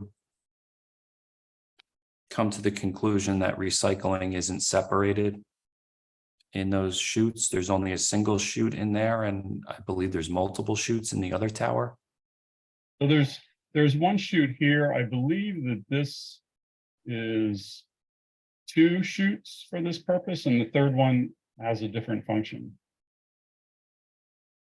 But I can go back, and I apologize for not knowing the answer, but I can go back to my team and understand what the Okay, and then what the calculation was on that. So okay, and my other question concerning trash, I saw 3 compactors in your ground floor garage level. Is trash compacted in the smaller units and then moved into the larger unit? So this is where the shafts come down and they're compacted here. This is the 30-yard compactor that's required per city requirements. And then these are all the recycling containers that are required. I think it's a total of 10 that are required.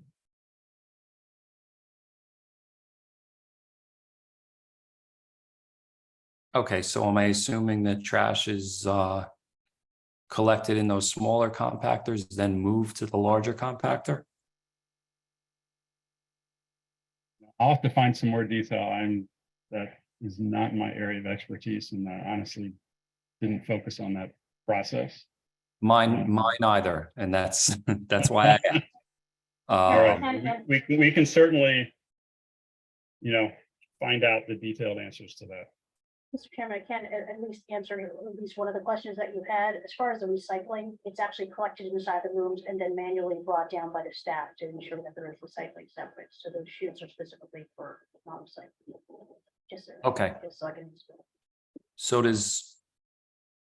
does that east tower only have 1 chute, or is it 3 like it appears to be?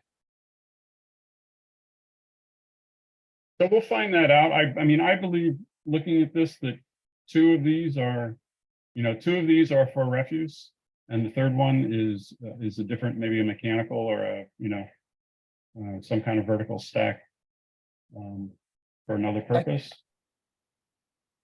Okay. Just based on proportionally how much, how many units and how much garbage would be generated. I think that, two of these are refuse, and on the West Tower, one is refuse. And then, as Maria is saying, all the recycling is physically carried down, but the refuse is pushed down to the main floor compactor. Okay, understood. And that's, that'll be taken down through back of house somehow?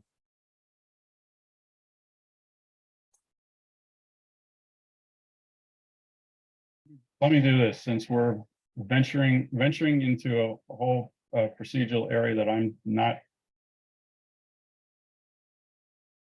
well versed in. I think I'm gonna have to, find out more detail about what that plan is, and come back to you.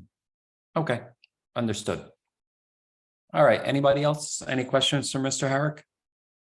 I have a question about the garage door. Sure, go ahead, doctor. Yeah, is there any alert when the door opens or closes? I'm sorry, this is regarding the elevator door? No, the garage door, And sir, the that car goes out onto enters Coles. the garage door. This garage door here. I don't know the answer to that. I mean, I'm sure there's some kind of warning, or especially when the garage door would close. The door. I'm not even sure that I'm sure there is a garage door, a roll-up garage door, but I don't know that we've gotten to that level of detail at this point. But as to your point, just for safety's sake, there would be some kind of signal that the garage door is in motion. Dr. Yeah, we Desai, need that. a lot of those questions, it's a really good question about the garage door. That will also be addressed more on the final site plan application. So we can take that into consideration. Mr. Chairman, if I can address a couple of other of your questions that you had before, I got the answers to them. So as far as the recycling, you are correct. The staff does take it down through the back elevator.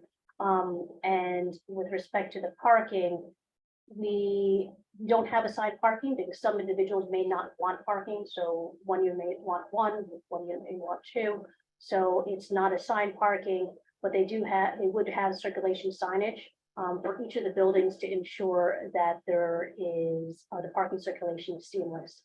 And as well as there is a parking management company who's overseeing that as well. Okay, understood. Thank you, Counsel. Mr. Chairman, I have some questions I'd like to ask in reference. I know we're going back, but as far as the compactor is concerned, the trash area, I'm just looking at this and I'm getting very confused. Is there more detail that we can get on this? Because what I'm looking at is roughly about 8 or actually 10 3-yard containers. And then I see a self-contained 30-yard compactor. And I just want to see how they're going to be moving the garbage around and also the recycling, because of the number of units you have here. It's going to be quite a bit of stuff going through the hallways. So that's what I'm concerned about. I'd like to see or have them come back with some more detail and clarification on that, so we get a better idea on how exactly they're handling this. Agreed, Commissioner. Yeah, I couldn't agree more. So Mr. Herrick, if you can't have those answers for us tonight, we would appreciate it if we bring those up again at final. No, absolutely. We'll pull together how this works operationally, from each floor down to this floor, how it's handled on this floor. I will only say that the city requirements for, the size of compactor and the number of these 3-yard containers, for the number of units here, we meet the city requirements for the number required. And then it sounds like additionally, your question is just operationally, how does this flow? Yeah, and if I could jump in, Sure, go ahead. what I'm looking at is roughly 10 3-yard containers. And then I'm looking at a 30-yard self-compactor. And is this going to be automatically dumped into the 30-yard self-compactor?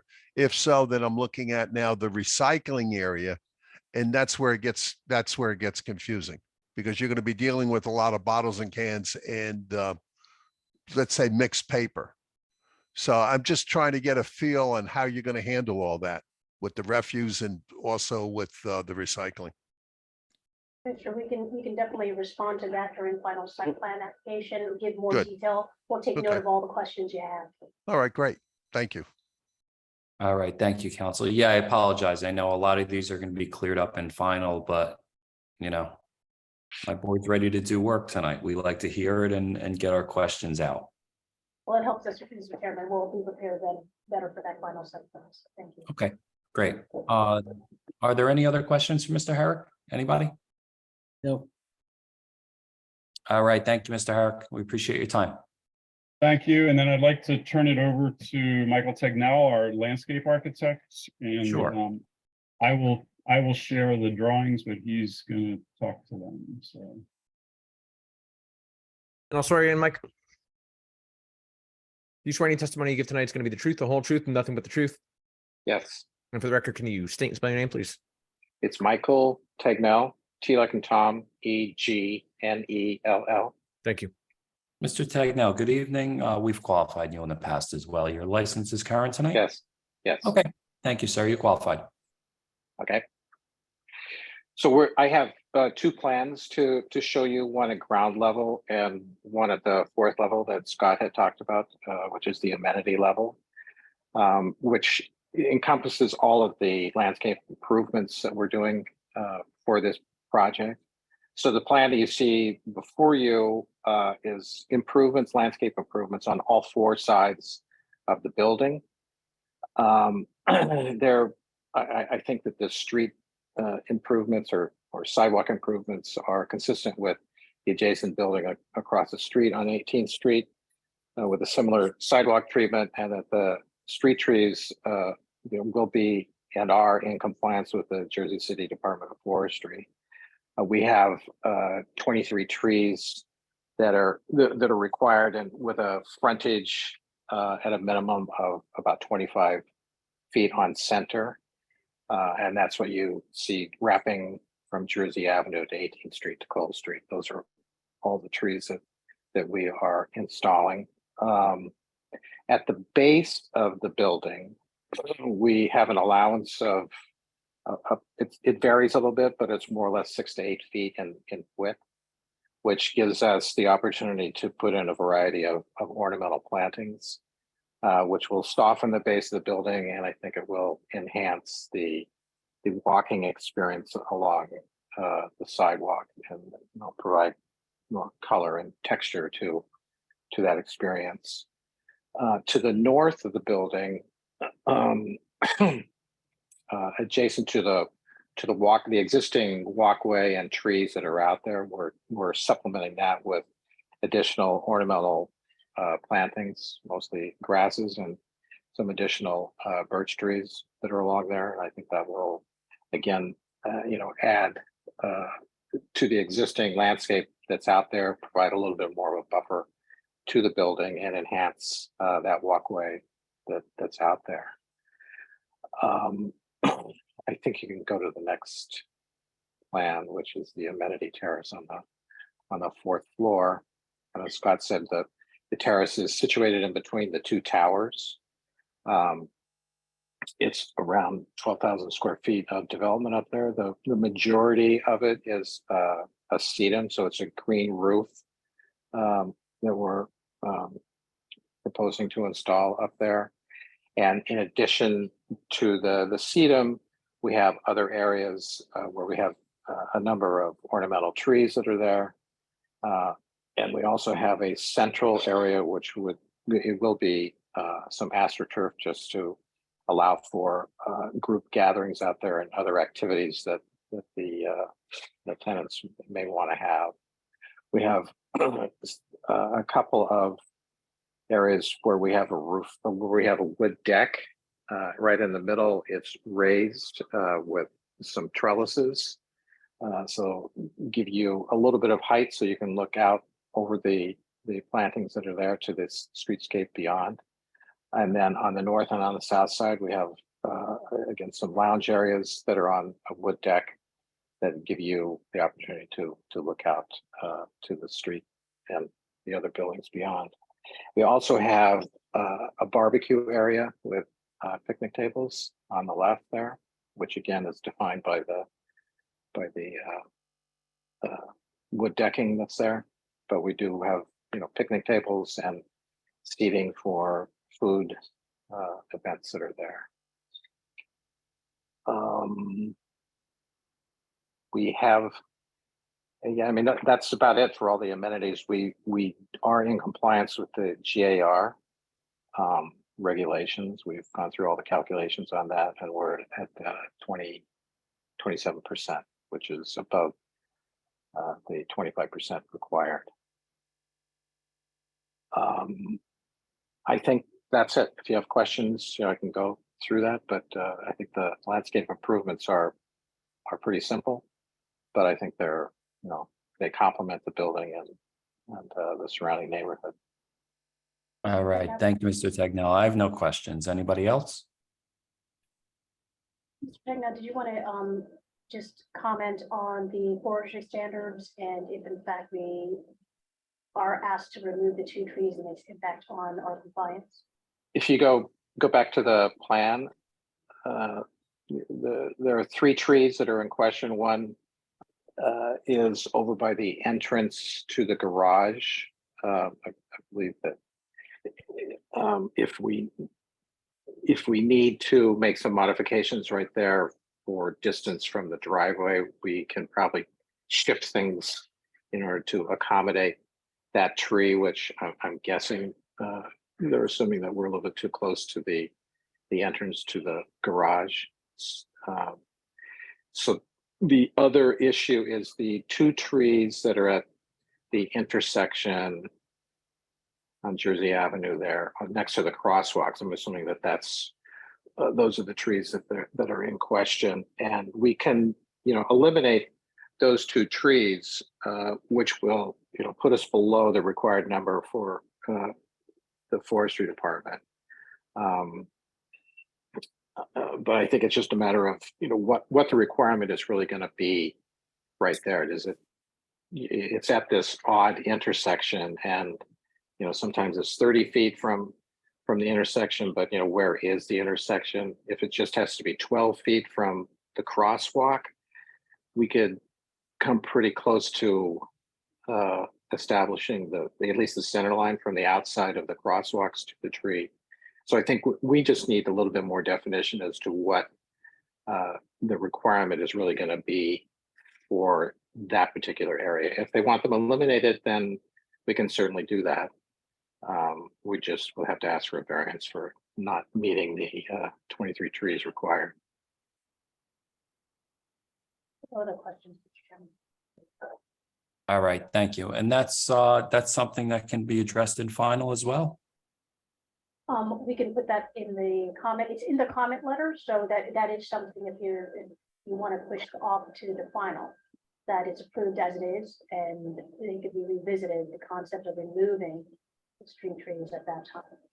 Yeah, I mean, Mr. Tagnell seems to, have some unanswered questions on the measurements there. I don't think we can really address it tonight unless we have definite measurements and what the requirement is.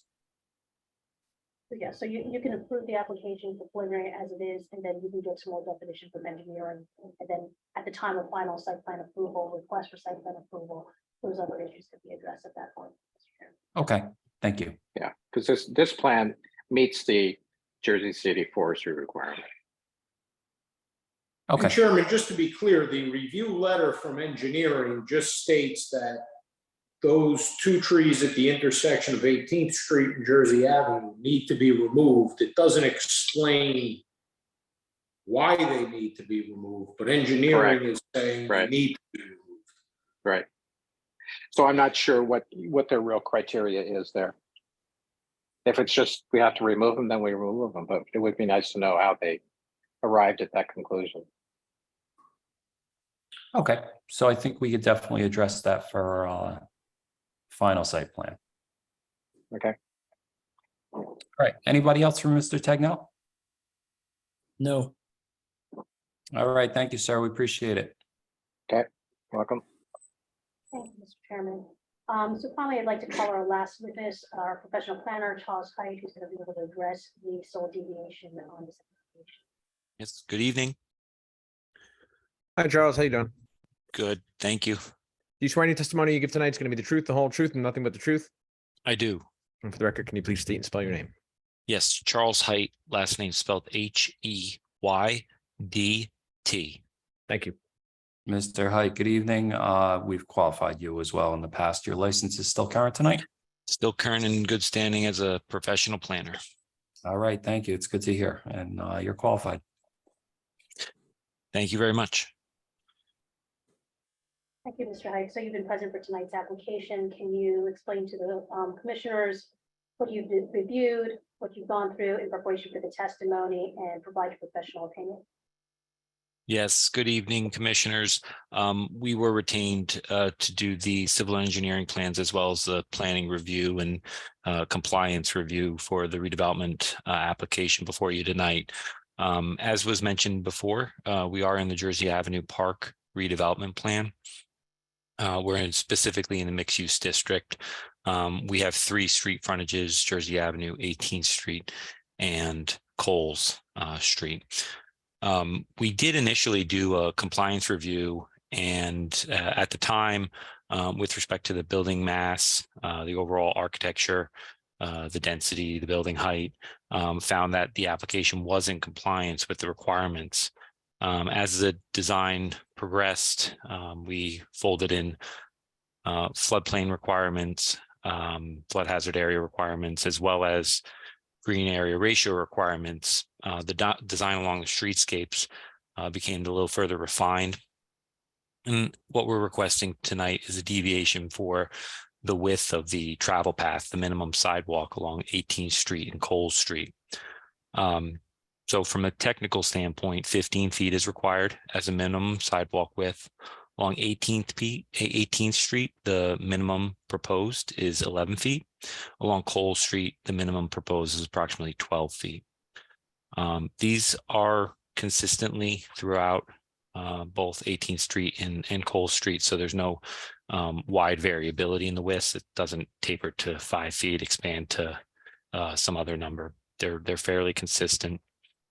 As we heard from Mr. Herrick and Mr. Tagnell, the design along the streetscapes are accomplishing 2 things. One, the required street trees along the right of way between the primary sidewalk and the street right of way, as well as the plantings along the foundation. So we are providing what I would say is a unique aspect to the design with the foundation plantings. Along 18th Street, Coles Street, the building is raised a little bit. The plantings provide some relief from the foundation of the structure. Also, they add in the permeability of the overall site and the aesthetics with the additional landscaping. So with those aspects being part of the benefits of the design, we thought that the request would be balanced under the flexible standard of a deviation request. We did want to also mention that along Jersey Avenue, which is the mixed use component of the project, we are complying with the minimum standard, which is actually 20 feet in sidewalk width. In this location, we have the primary retail frontage at grade along that section of Jersey Avenue with the residential portion above. But we are in compliance with the overall minimum width. And from a big picture standpoint, this property was contemplated with the improvements of the right-of-ways. In other words, the right-of-ways in the redevelopment plan were anticipated to be expanded both along Jersey Avenue as well as 18th Street. And we've worked in collaboration with the redevelopment plan, the existing right-of-ways essentially, to a plan for the widening and the increase of the right-of-ways. So we are also accomplishing that from the overall perspective of the redevelopment plan. In terms of additional positive criteria, generally I'll reference two aspects. One for general purposes of planning, I do think that this application actually furthers purpose H to provide for the location and design of appropriate transportation routes that promote the free flow of traffic. These proposed sidewalks, while deficient in terms of the dimension, are still appropriate in size and will provide the appropriate pedestrian right of way along 18th and Cole Street. I also do believe that the design along the streetscapes are a full complement to the streetscape and the building, and will further purpose I, which will provide for a desirable visual environment through good civic design and creative design. With respect to the negative criteria,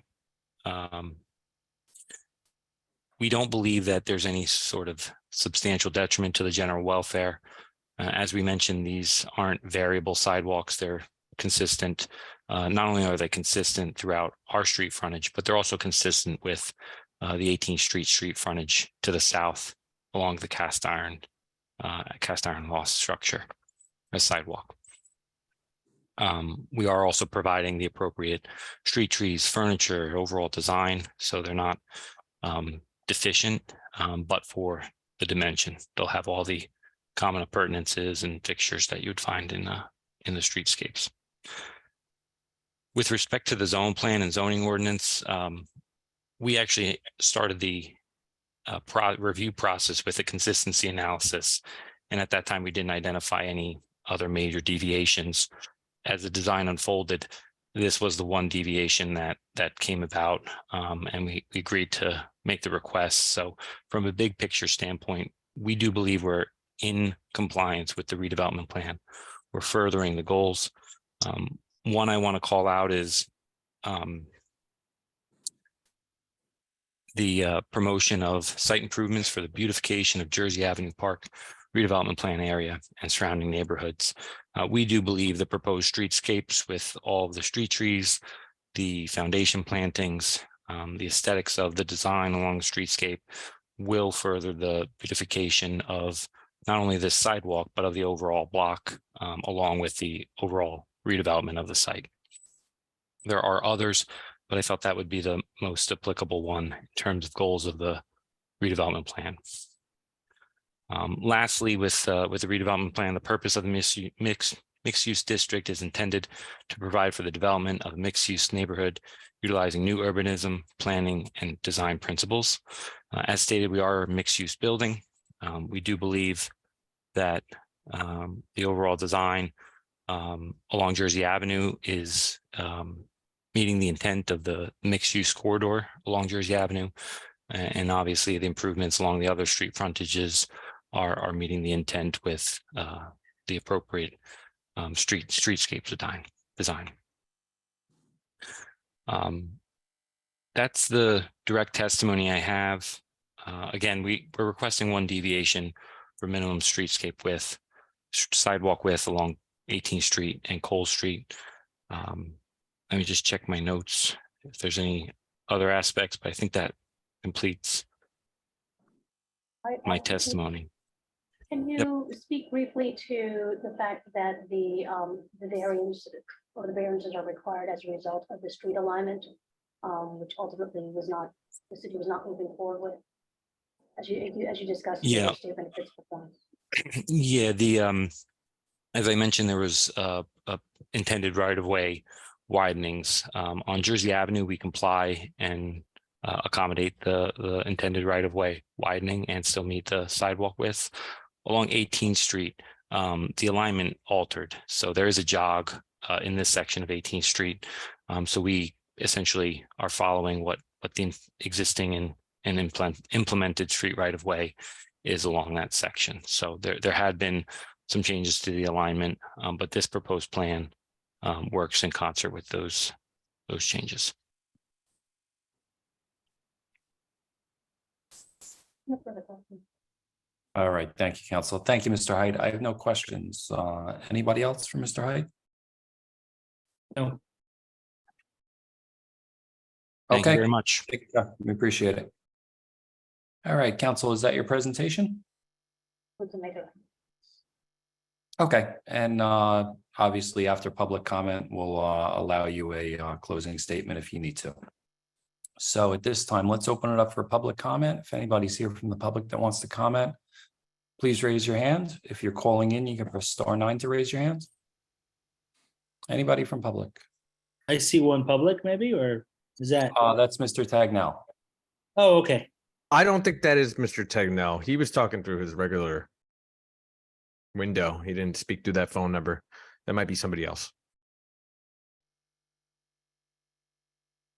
Okay, I've asked them to unmute. I was under the impression that it was Michael Tegnell, but I think it probably is. I just unmuted. It's 917. Is that the number you're looking at? No. Okay, no. then it's not. Hello. Okay. Hello. How's it going, sir?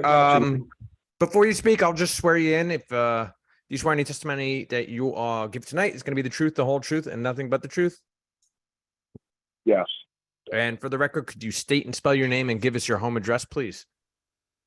Yes. First name Chris, last name Capers, 224 Bayview Avenue, Jersey City, New Jersey, 07305. And I'm sorry, Chris Capers. Could you spell that last name? Yes, Capers, CAPERS.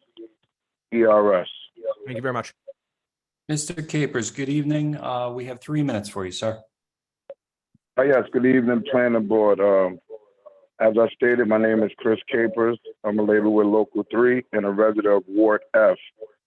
I'm here today to encourage you guys to deny the variances requested for 853 Jersey Ave by the Jersey Avenue 18 LLC, aka Left Rack Organization.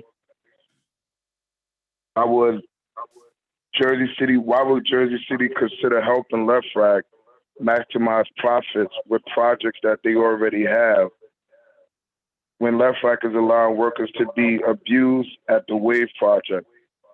Jersey City gives anything else to Left Rack, they should pay every worker on their project what they're due. They made billions already with other Jersey City projects. If they're asking for more, Left Rack should commit to strong local hire practices and ensure that workers on their job sites are safe and fairly compensated for their work. Sir, this is Santo Alampi. I'm counsel to the planning board chairman. We've had these issues come up in the past regarding matters that are not really relevant to the board's deliberations. So I've allowed the gentleman to speak. It seems to me that there's a issue regarding potential wage issues that the gentleman is speaking to. That's not really proper for this board, and Chairman, I'd ask that the gentleman be directed accordingly. And sir, if you want to speak to any issue that was testified to this evening without commenting on the applicant's alleged wage issues, we'll allow that, but otherwise we can't have testimony or comments regarding these such practices. Okay, well, I don't want you to change the street for these guys because it's not what's benefit? What's the benefit? Why do they want to change the curb appeal for the project? That's what I was referring to. All right. Thank you, Mr. Capers. And just for the record, Mr. Capers, this is Chairman Langston. I'm an officer of Local 696 Sprinkler Fitters. We also have Commissioner Torres here. He's an officer of Local 24 Plumbers. And believe me, if this was the venue that we could get union, labor on these projects, we would have found that way years ago. Unfortunately, this isn't the venue that we can do that in. But I do appreciate your time and I understand your feelings, believe me. All right, thank you, Chairman. Thank you, sir. I appreciate it. All right, is there anybody else here from public that wants to comment? If so, please raise your hands. And if you're calling in, you can press *9 to raise your hand. Someone else just come in, Cameron? No? No. That was him, right? Okay. Mr. Chair, I see no more public. I move to close the public. Second. Okay, motion is made and seconded. Public is closed. Council, do you want to make a closing statement? Yes, Mr. Chairman, I just wanted to thank the Mr. Chairman and the commissioners for taking the time to hear our application. And we appreciate the comments and statements that were made, which we'll take into consideration, particularly when we bring it back for final site plan approval. As we said, this application is seeking preliminary site plan approval, is ostensibly compliant with the redevelopment plan, absent the C variances for the width of the sidewalks, which as Mr. Hyde testified to as a result of the realignment of the roadway, which was anticipated to be given back by the city, but as a result of that realignment, we are now asking for the reduced width. We believe that this project is good for the city and are happy to address any of the issues and concerns or questions during final site plan approval. And we ask that you approve this application at this time. Only when I was. All right, thank you, council. Cam, are you handling? Professional. Yeah, so. And Cam, one sec, Eddie, your mic is on there. Oh, okay. All right, we're good. So I'm covering for Liz tonight. So before I get into the staff comments, just for the board's own reference, I'm gonna read from our Muni code, the our chapter 345-23, which states exactly the powers of a preliminary approval, just to give context to this hearing tonight. So I'm reading from letter D of chapter 345-23. So the effect of preliminary approval of a major subdivision or site plan, except as provided in subscription D of this section, shall confer upon the applicant the following rights for a 3-year period from the date on which the resolution granting preliminary approval is adopted, that the general terms and conditions on which preliminary approval was granted shall not be changed, including but not limited to use requirements, layout and design standards for streets, curbs, and sidewalks, lot sizes, yard dimensions, and off-track improvements. And in the case of a site plan, any requirements peculiar to site plan approval pursuant to NJSA 4055D-41, except that nothing herein shall be constructed to prevent the city from modifying by ordinance such general terms and conditions of preliminary approval as related to public health and safety. Just 2 more bullets. That the applicant may, number 2, that the applicant may submit for final approval on or before the expiration date of preliminary approval, the whole or a section or sections of the preliminary subdivision plat or site plan as the case may be. And then 3, that the applicant may apply for and the board may grant extension on such preliminary approval for additional period of at least 1 year, but not to exceed a total extension of 2 years, provided that if the design standards have been revised by ordinance, such revised standards may govern. So I don't know. I just wanted to read that to give more clarification for the board's decision here. And planning staff would just like to add that we agree with the professional planner testimony given by Charles Height. We find the variances here to not have any negative impact on the master plan or the zone plans or any of the objectives and goals of this specific zone district of the redevelopment plan.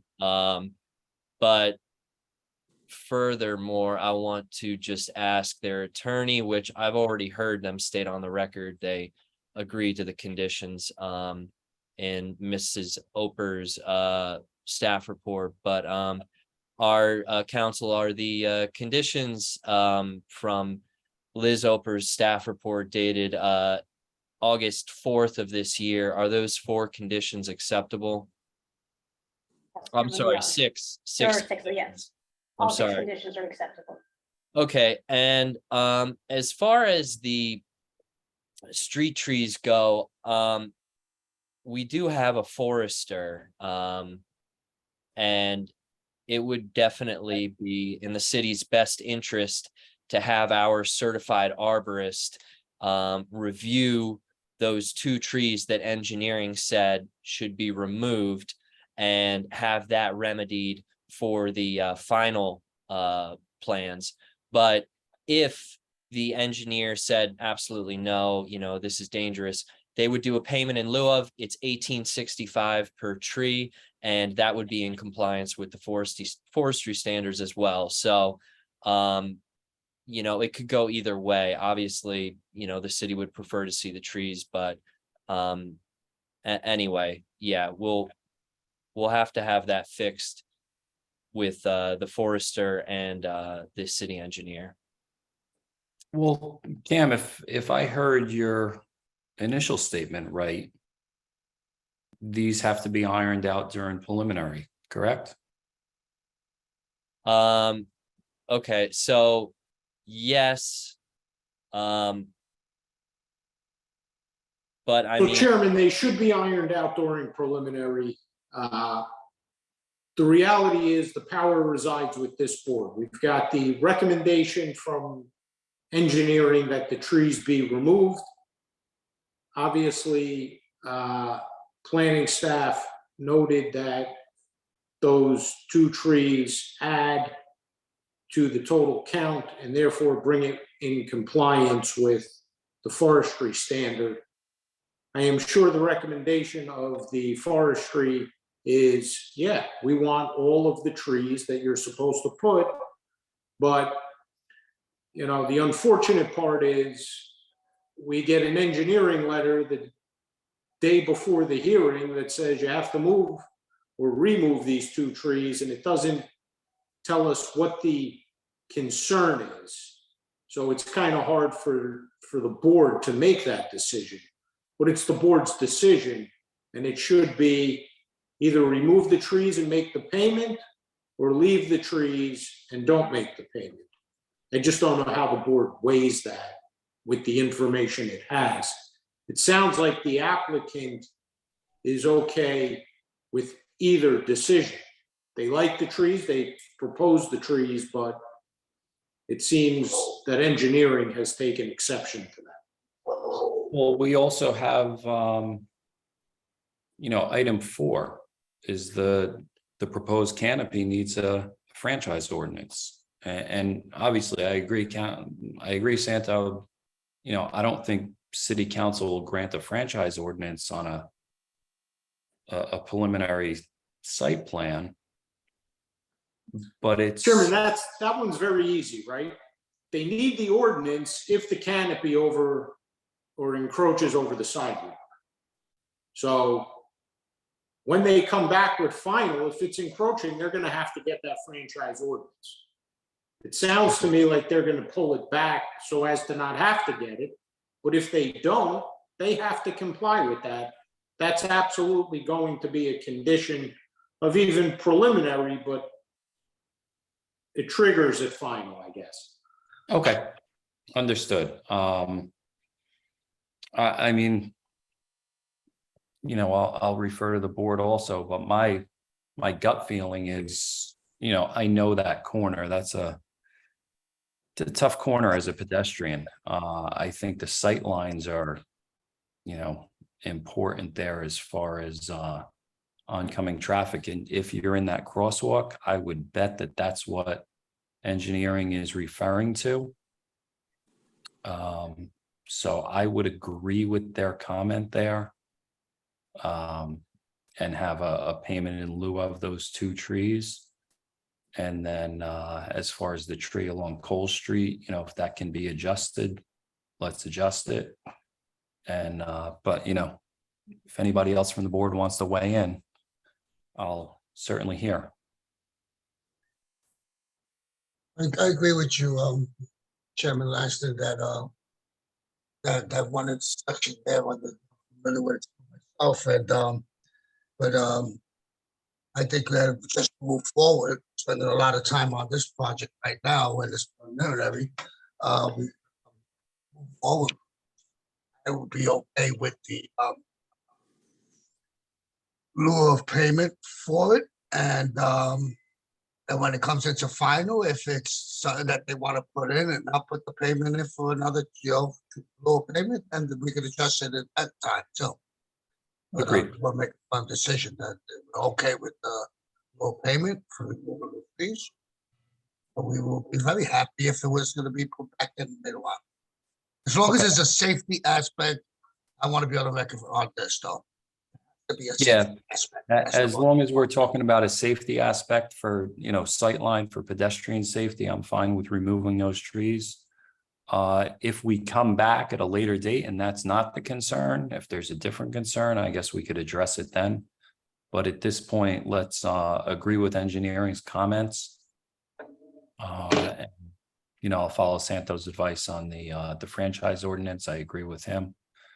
The only other comment I would have, and I would want this in the resolution, is just so it's part of the permanent record. I know we asked a lot of questions that hinge on operation of the building, that those be addressed during final site plan, and I'd like those comments and questions in any resolution for tonight's decision. Chairman, excuse me, Chairman Langston, I have a question. Sure. Of what Cameron read to us, and I appreciate Cameron for giving that up, but that whole thing with the recycling and the flow of the garage that we had spoke on and not wasted, but a lot of time on it. If this moves forward, then what we're saying and what he read, if I'm clear, stays that way. Without, it has to be brought back the same way it was presented to us in a final, or there will be more clarification on that. So my I'm confused with understanding, that part. my understanding of what Cameron read, it would be presented to us the same way unless there were changes made at that point. The applicant certainly within their right to make any changes during final. And, we could address those changes then. And yeah, being that it's preliminary, I think there's operational questions here that, would clear up a lot of the concerns that myself and Commissioner Stamato had there. And, I do agree that I think we're a little early in the process to get those answered at this point. But I do want those, definite answers before a final site plan is granted. Gentlemen, I'd like to jump in. I agree with both of you on your previous statements. All right, thank you, Commissioner. I appreciate it. And Council, would you be able to do that? Put those concerns and questions in that resolution so they're part of the record for final site plan? Absolutely, Mr. Chair. And just Okay. to clarify, so with respect to the street trees, what you're proposing is actually the removal of the 2 street trees rather than maintaining the current application and reviewing it at final site plan? I am. I think that's the board's position that, it's more of a safety concern at this point. If it comes back during final that it's not a safety concern, it's something else, we can give consideration to it at that juncture, I guess. But I think the board's final decision is that those trees be removed and there's a payment in lieu of. Chair, agreed as well. Agreed. All right, thanks. Agreed. All right. All right, and Council, you're okay with that? Yes, Mr. Chair. Okay, thank you. So I'll entertain a motion then. Yeah, Mr. Chair, I'd like to make a motion at this time to approve case P 22-127 as presented to the board tonight with all the additions that were discussed. Second. Okay, we have a motion and a second for approval with conditions. Vice Chair, Dr. Gonzalez, Aye. Commissioner Stamato, Aye. Commissioner Dr. Desai. One more time. We didn't hear you, doctor. I know. Aye. Okay, Commissioner Cruz, Aye. Commissioner Gangadin, Aye. Commissioner Torres. Aye. Okay, and Chairman Langston. Yeah, I agree with the testimony, Mr. Height. I think the deviations are more than reasonable for a project of this size, and I don't think there's any detriment to the master plan or the zone plan. So with that being said, I appreciate the applicant, counsel for the applicant, complying with our wishes as far as the resolution goes, and I'm going to vote aye. Motion carries. All in favor. Okay, thank you, everybody. Mike, I'm sorry, I'm just getting to a break now. It's 7:49. Let's come back at 8 o'clock, everybody.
All right, if we could, let's come back to order again, everybody, please. All right, let's move on to item 11 is case P23-013 is a preliminary and final major site plan amendment for 2966 JFK Boulevard.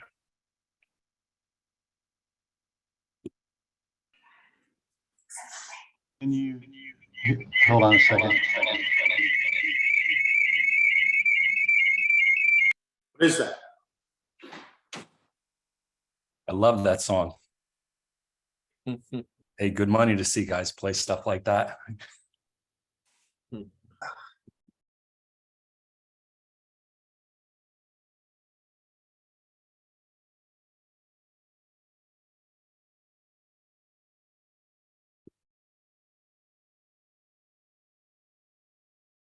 Was that Mr. Harrington? I think it is. Did we lose him? We lost him. Yeah, I'm re-promoted him now. Okay. I'm sorry about that. I was, Okay. my new video thing wasn't working on my computer, so I had to change over to my phone. So, yeah, I'll jump right in. For the record, Charles Harrington of Connell Foley on behalf of the applicant. I note that I did re-notice specifically for this this application for July 25th because there was an error in my prior notice. So I'd ask that those be reviewed and marked into the record.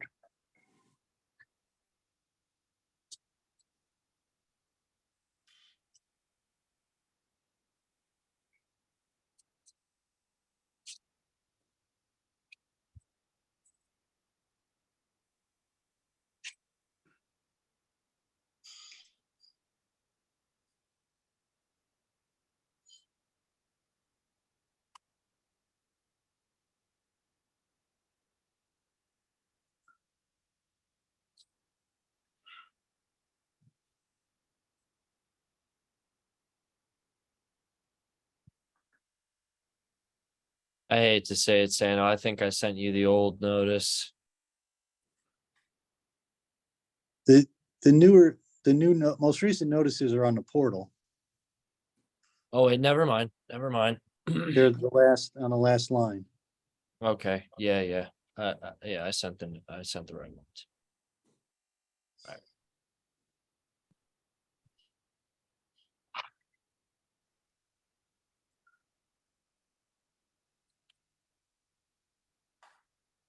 Is there a Matt Seckler on your team? Yes, if you could, he's our engineer. If you could promote him, that'd be great. Thank you.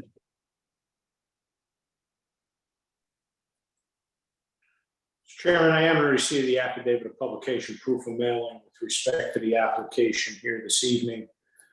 The subject property is now 2966 Kennedy Boulevard. It was formerly 2958 67 Cottage Street. All does appear to be in order. It's under cover letter of July 17th, and we can mark it as A1 for purposes of the record. All right. Thank you, counsel. Okay, thank you. So we are here tonight for a proposed site plan amendment for the benefit of the board members that may or may not have been at the prior applications. This is our third time back before the board. And the reason and the most recent approval was for a 31-story tower with a mix of uses with the hotel, restaurant, and residential uses. And what we're proposing now, or since the time we were last here, and this board may recall, within the last year, we were before this board to request an amendment to the Journal Square 2060 redevelopment plan that provided for a corner lot D bonus for certain properties in Zone 3 in the Journal Square 2060 redevelopment plan area. That was approved by the city council, and that is why we are back here today. We are incorporating that corner lot bonus D into the property. And what that does is that allows certain properties to add four stories, but they cannot be residential uses. They have to be components of parking and commercial uses. So you'll see during the presentation tonight, that's what we are proposing. The residential unit count from the last approval hasn't changed. The parking count hasn't changed, but we are moving it out of the ground. That was one of the reasons we requested that amendment to be able to move parking above grade. The hotel rooms is increasing from 108 to 154. So that is a change, but predominantly the project, stays the same otherwise. And I think if you envision, it's a spectacular looking building. If you recall, we're just kind of moving it up, sliding in the 4 stories and proposing 35 stories instead of the 31 that was previously approved. There are, certain variances or deviations that, if necessary, we're requesting, and we're going to address those tonight just with regard to the upper 4 floors, because the board granted numerous deviations with regard to the prior approvals. Those we think they may apply to the upper 4 stories that we're bumping up. So we will have Mr. Bellamy address those as part of our presentation, but they're no different than what was already presented and approved by this board as part of the initial 2 presentations and projects before this board. So with that said, I have, I just know for the record too, the last approval was also approved by the Hudson County Planning Board. This would also then be submitted to them for their review and approval if they had any further comments, but nothing is changing on the ground floor. The circulation, the in and out of the parking remains the same off of Cottage Street, and we'll show you that as well as part of the presentation. So with that said, I'm going to have 2 witnesses tonight present. Anthony Vandermark, our architect, and then Sam Bellamy will speak to the deviations. Matt Seckler, who was just mentioned earlier, is our civil engineer, and he is here if you have any questions. But since nothing has changed on the ground floor, the civil engineering has remained the same. So with that said, I'd like to turn it over to Mr. Vandermark. So council, let me just jump in before we get Mr. Vandermark sworn in. As I understand, in reviewing the application, it does appear that based on the change in the redevelopment plan, there's now certain things that are permitted in this application, and therefore the site plan is being amended. The board did go through those changes to the redevelopment plan extensively at that time. I think that perhaps those deviations carry up onto the upper floors, but I'll defer to yourself as well as the chair if we need the planning testimony with regard to that, in light of the fact that there was an amendment to the plan that kind of contemplated the addition to the building and therefore modification to this actual site plan. So with that, Mr. Vandermark can really highlight the additional stories and changes to the plan. I don't think we need to rehash too much of the past. So those are my comments. Understood. And I would note for the record, we did submit a principal point statement in support of the deviation. So that's part of the record as well. So I understand we don't want to be redundant and repeat what we've already presented probably twice to the board with regard to these deviations. That I agree, they were presumed to take it up to 4 floors. Thank you, counsel. All right, now Anthony, I'll swear in. Do you swear any testimony you give tonight is going to be the truth, the whole truth, and nothing but the truth? I do. And for the record, can you state and spell your name, please? Absolutely. That is Anthony C. Vandermark Jr. Vandermark, V as in Victor, ANDERMARK, principal of the architectural firm of MBMK Architecture. Thank you. Mr. Vandermark, good evening. Always a pleasure. Good We've evening, Chair. qualified you in the past, and is your license current tonight? It is current tonight. Thank you. All right, thank you, sir. You're qualified. Okay. And Mr. Vandermark, if we're going to be showing a slide presentation, we're up to A2. If you can just tell us what it is, number of slides, and send it after the presentation. Sure. And let me share my screen with the board. I have a proposed exhibit of 37 slides in which I anticipate using maybe 6. But again, I have the additional slides in case of questions and or support for the board. So let's mark the whole thing as A2, and we'll note that it is 37 slides. If we don't talk about all of them, which I feel we won't, they'll still be in the submission. Great, thank you. I have before you this evening, again, this is our third appearance for which was previously 2958, the new version of 2966 JFK Boulevard. Just to refresh the board.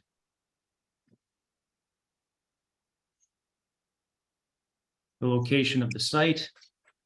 Let's concentrate on the aerial site view and the graphic number 4 view along Cottage Street looking southeast. So what we have is a 20,800 square foot site, and it is at the southeast corner of Cottage Street and JFK Boulevard. The board would probably know this site as the Pep Boys site. Again, Cottage Street being a one-way from east to west, and Kennedy Boulevard being two-way with 3 lanes on both sides. As Mr. Harrington had previously mentioned, that we do have originally city engineering approval as well as county approval on the site plan approach. But what I'll do is, I'll just walk the board very quickly through that site plan approach, but really most importantly, the changes to the overall height of the project. The changes to this application are highlighted in yellow here. The site area has not changed. As previously stated, the original application was approved at 31 stories and 302 feet 8 inches. We received a height deviation for less than 10 feet as part of the original application. This new application, taking into consideration that we have the additional bonus D provision now in the Journal Square redevelopment plan, it gives us the ability to go up an additional 4 stories and 60 feet. So from 302 feet 8 inches, we are now at 362 feet 8 inches, again, fully compliant with the new portion of the redevelopment plan with the corner lot bonus D. Number of residential units has not changed from 252. They have simply just moved up the building. The end result is we do have the 2 penthouse units or ownership suites that are within the height increase of the additional 4 stories. This does not trigger anything greater than 5,000 square feet. As a matter of fact, these 2 residential floors add up to 3,066 square feet in total floor area. We still have 2 retail spaces as part of the first floor, and I will show everybody the site plan approach. The yard setbacks, both at the base of the building and at the principal tower, none have changed. We have simply added 4 stories to the center of the building. The number of parking spaces remain at 202. The original application needed a deviation because we actually exceeded the amount in the redevelopment plan for parking spaces. We are now bringing this in at a fully compliant 202 parking spaces by adding 2 above grade floors, as Mr. Harrington had since mentioned. Number of hotel rooms have increased from 108 to 154. This is with the addition of 2 additional floors.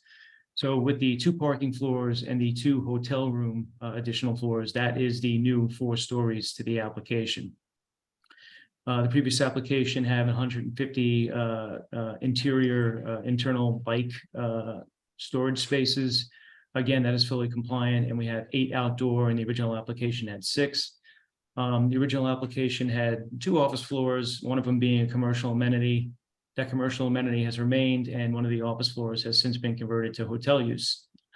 The banquet hall and the restaurant moved up from the 30th and 31st to the 34th and 35th floor. And again, as previously stated, we have no new additional residential floor added.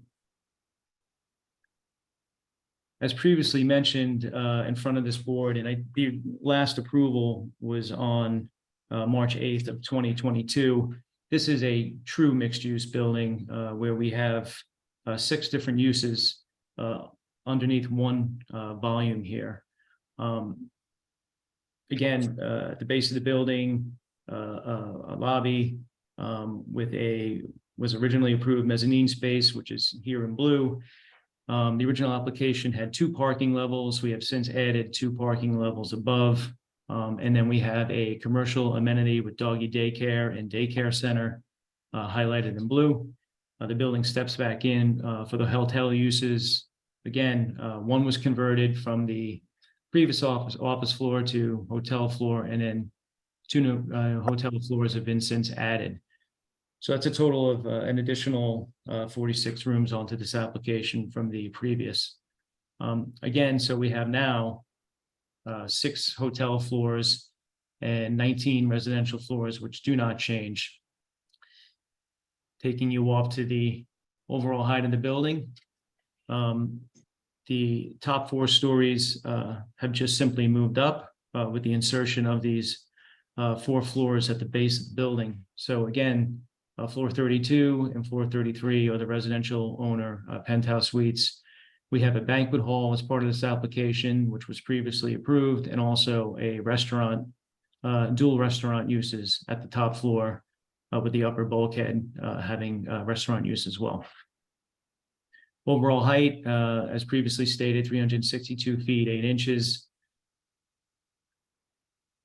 Going back to what we think will be a very nicely contributing building structure. The building structure and design, as previously approved, remains the same, just the proportions were slightly elongated. Again, you're looking at the intersection of Cottage Street and JFK Boulevard.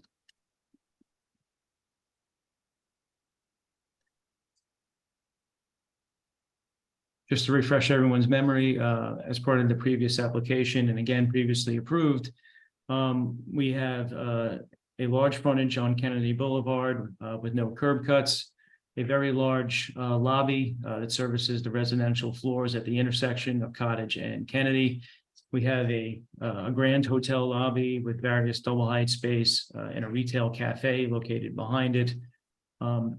Retail space here at the easternmost portion at 1,710, and a centrally located garage lift system with loading bay and the curb cut as previously approved from Cottage Street. One of the things to note as part of this application is that we have a passenger pickup and drop off lane with an indentation for curb cut.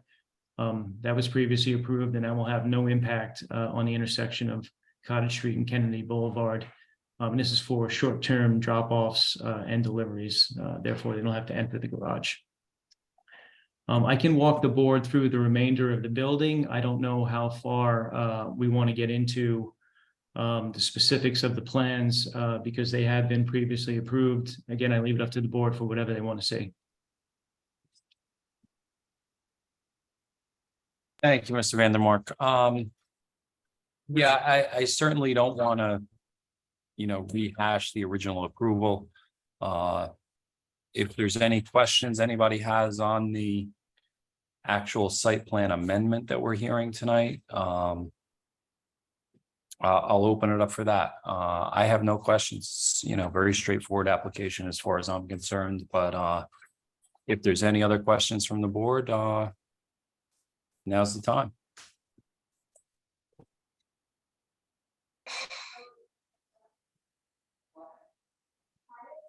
All right, thank you, Mr. Vandermark. I think that silence says it's time to move on. Let's move on. Okay, so my thought process here is, Mr. Chairman and Mr. Lampe, is I just want to bring up Mr. Bellamy to ask him basically 2 questions to confirm that he agrees that the same reasoning applies to these deviations and that he concurs with the principal point statement that was submitted, and we'll leave it at that if that's okay. Agreed, counsel. That's fine. Hi, Sam. I'll swear in. Do you swear any testimony you give tonight is going to be the truth, the whole truth, and nothing but the truth? I do. And for the record, can you state and spell your name, please? Sure. Samuel Bellamy, last name Bellamy. Thank you. Mr. Bellamy, good evening. I don't think we've qualified you yet in August. Is your license current tonight? Good evening. Yes, it is. In good standing. Yep. Okay, thank you, sir. You've qualified. Thank you. Mr. Bellamy, you took part in the prior applications before this board and the requested deviations. Is that correct? That's correct. Okay, and can you confirm that the deviations that we're requesting tonight are the same as the requested deviations for the prior applications, correct? That's correct. And is it correct to say that the same reasoning applies to the deviations then that are being requested tonight as were requested in the prior applications? Yes, I would agree and reaffirm that my prior testimony on the deviation still remain intact with this amended application.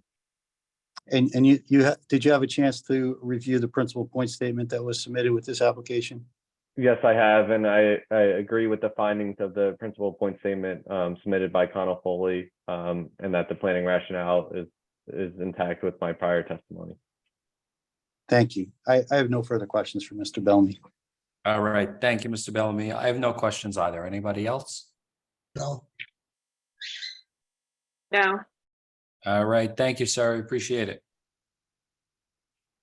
Okay, so unless the board has any questions for Mr. Seckler or any of my witnesses, that completes our presentation for this amendment. Okay, thank you, counsel. So at this time, let's open it up for public comment. If anybody's here from public that wants to comment on this application, please raise your hand.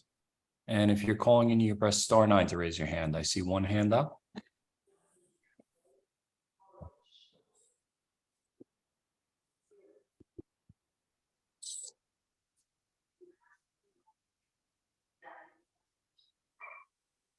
Yeah, I am looking for this attendee and I can't find them.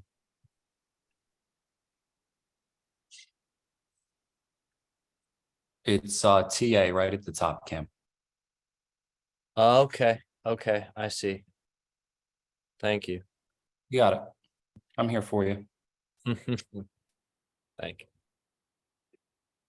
Hi, good evening. How's it going? Are you able to turn your video on? I'm not at this time. All right. If it's fine with you, Chris, I could just swear her in. That's fine. All right, great. I'll swear you in. Do you swear any testimony you give tonight is going to be the truth, the whole truth, and nothing but the truth?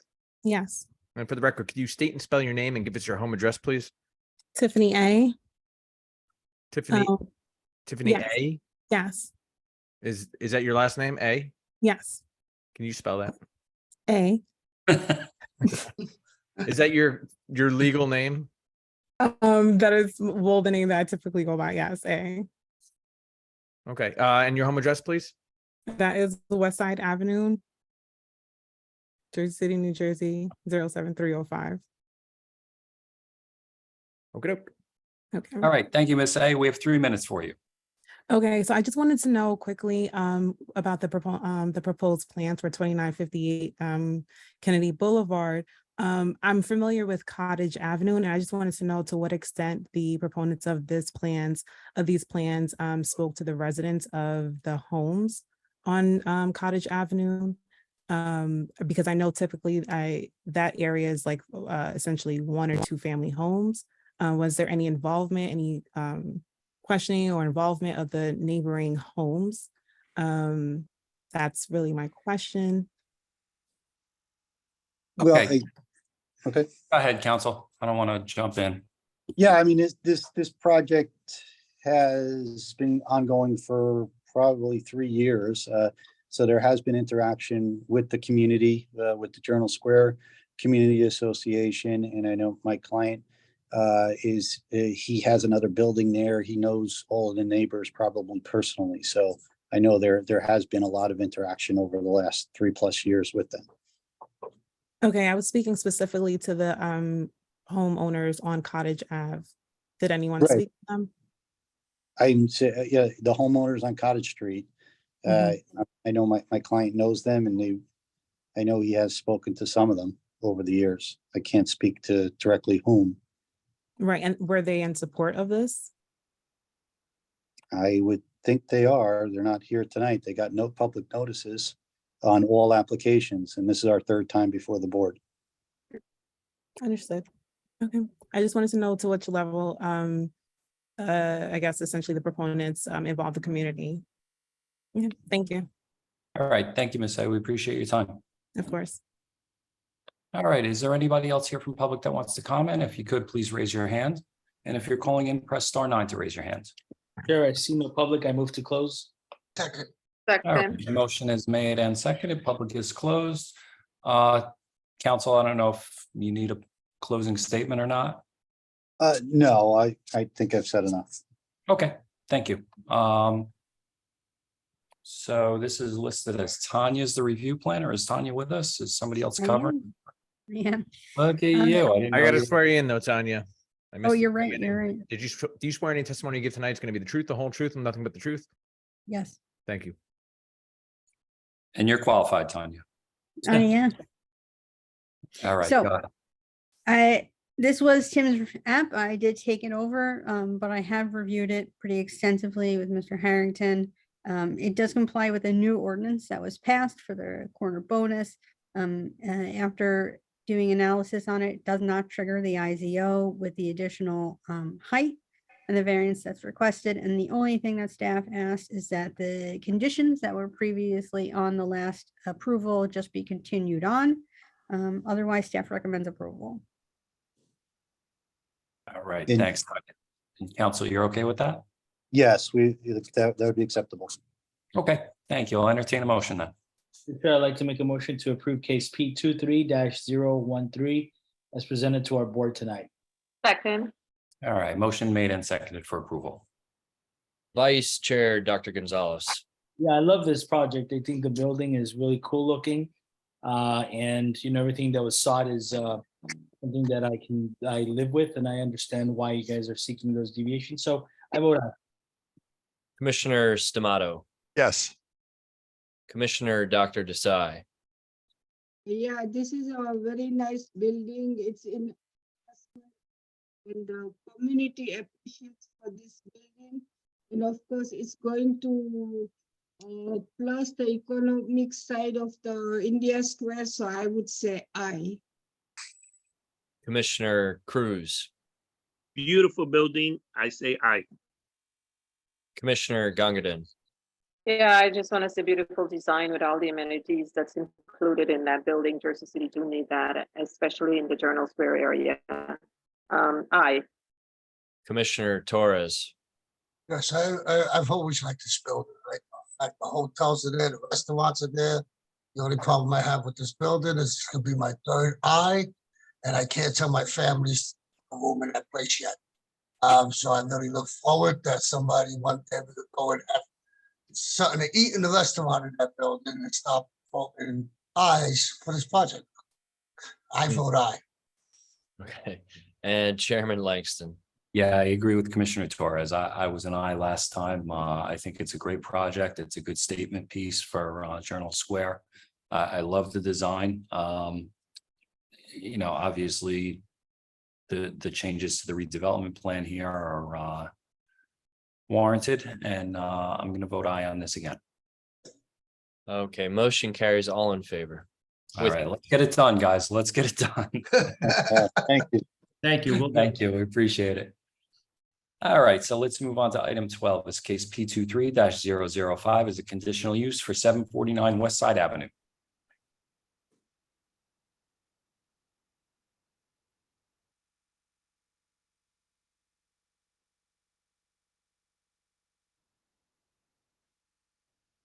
Okay, promoted Zachary Rosenberg.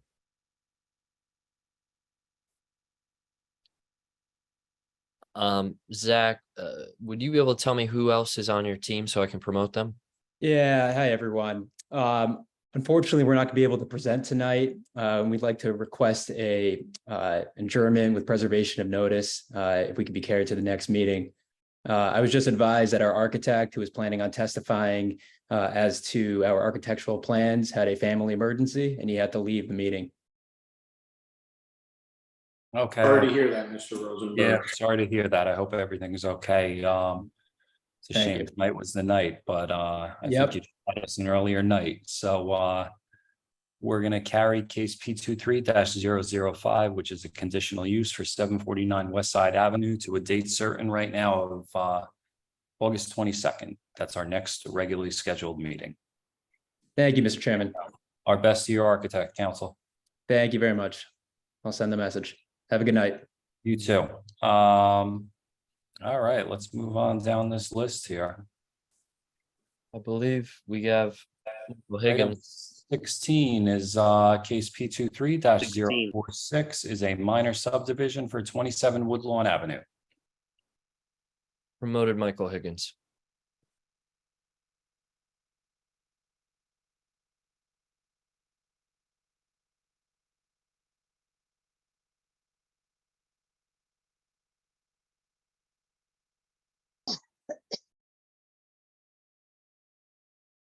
Good evening, members of the board. Good evening, counsel.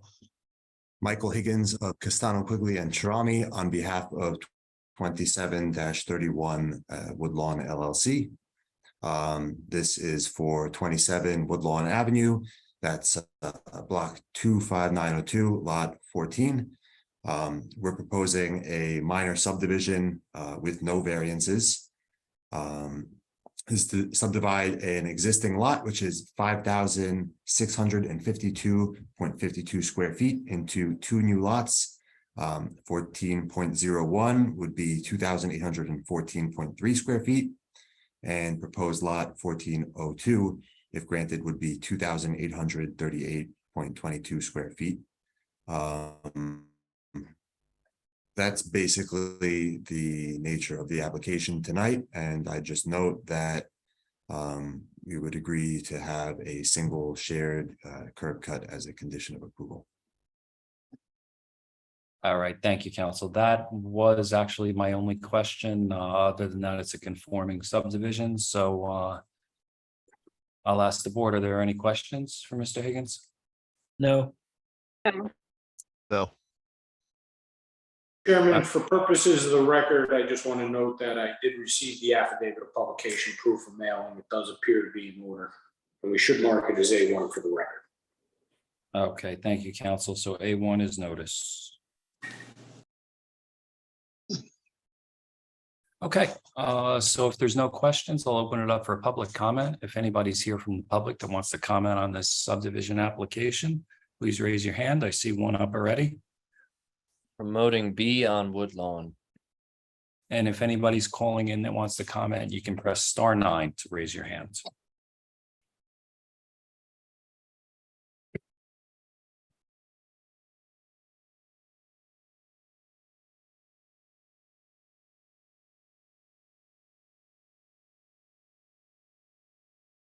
Good evening. How are you?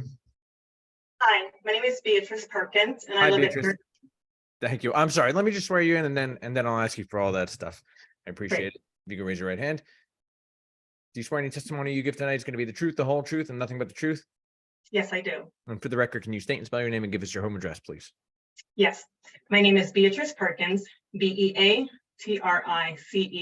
Perkins is Perkins. I live at 36 Woodlawn Avenue in Jersey City, New Jersey, 07305. Thank you.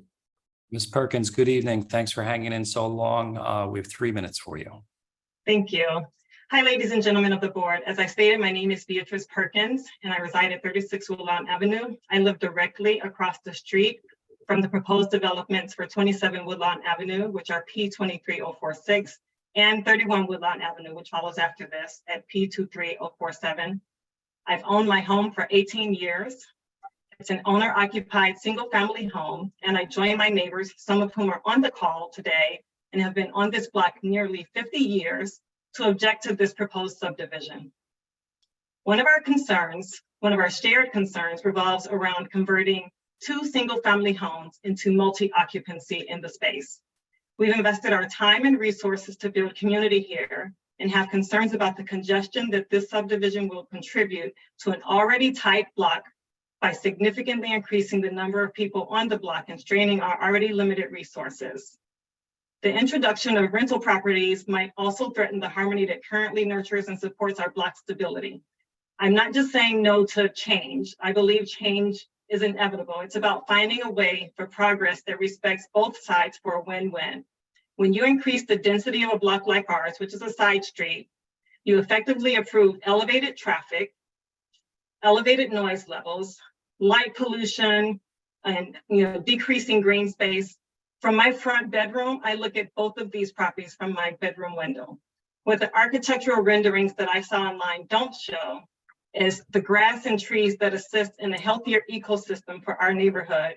And that manages carbon dioxide, oxygen, water runoff, an entire gamut of municipal needs that we have. I didn't buy my home to turn it over as an investment. And despite the fact that I could live elsewhere for the same investment that I'm making here, I plan to stay because I'm invested in my community for the long term. My hope today, as you hear me, is that you'll carefully consider the lasting impact of this development and the strength of owner-occupied properties versus investment properties. While change is a necessary part of the process, my request for you is that it should be approached with consideration for the well-being of the community involved. I thank you all for the time and for allowing me to speak. I'm happy to answer any questions that you may have. Thank you, Ms. Perkins. We appreciate your time. Council, you're not proposing a development tonight, correct? Correct. It's entirely subdivision on the currently oversized lot. No buildings are part of this application tonight. Is there anything contemplated yet? I would expect there would be, but I think the plans are to develop something entirely as of right that would be consistent with R1 zoning, seeking no variances, and I think it would be probably 2 family buildings on the lots that would still be oversized for the R1. All right, thank you, Council. And again, I don't mean to lead the board in any direction here. We're strictly hearing a conforming subdivision tonight. Okay, so I see 2 more hands raised. If anybody else is here from the public that wants to comment, please raise your hand. And if you're calling in, you can press *9 to raise your hands.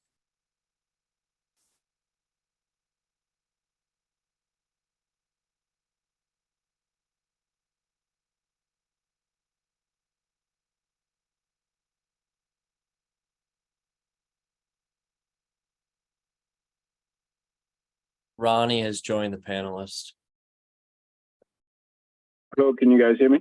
I can hear you. Are you able to turn your video on? Sure. Thank you. Can you guys see my video? No, I see that you try. Oh, I see There's something. something there. Are you in the dark? No, hold on. Let me switch. Can you guys? Okay, yeah, I think it's the other know? camera. All right, great. You're not Yeah. driving currently, correct? No, I pulled over for a couple hours just waiting for this session. All right, great, thanks. Just wanted to confirm that. So before we get your testimony, I just want to swear you in. If you could raise your right hand. Do you swear any testimony you give tonight is going to be the truth, the whole truth, and nothing but the truth? Yes. And for the record, can you state and spell your name and give us your home address, please? All right, that's Ronnie Winner, 511 Garfield Avenue, Jersey City, New Jersey, 07302. And I'm sorry, can you say and spell your last name again? That's Winner, Weehner. Sorry, just one more time. I'm having a little difficulty hearing you. Weehner. That's the last name. Thank you. Good evening, Mr. Winter. We have 3 minutes for you, sir. Yeah, I mean, I think the lady that just spoke, she kind of summarized it pretty equivocally, meaning that it's a small block, it's a tight block. It's neighborhood oriented, and the main concern that I was just concerned about, especially when it comes to parking, we struggle with a lot of parking on that block, and it's very tight. And I think it's neighborhood oriented, house kind of oriented.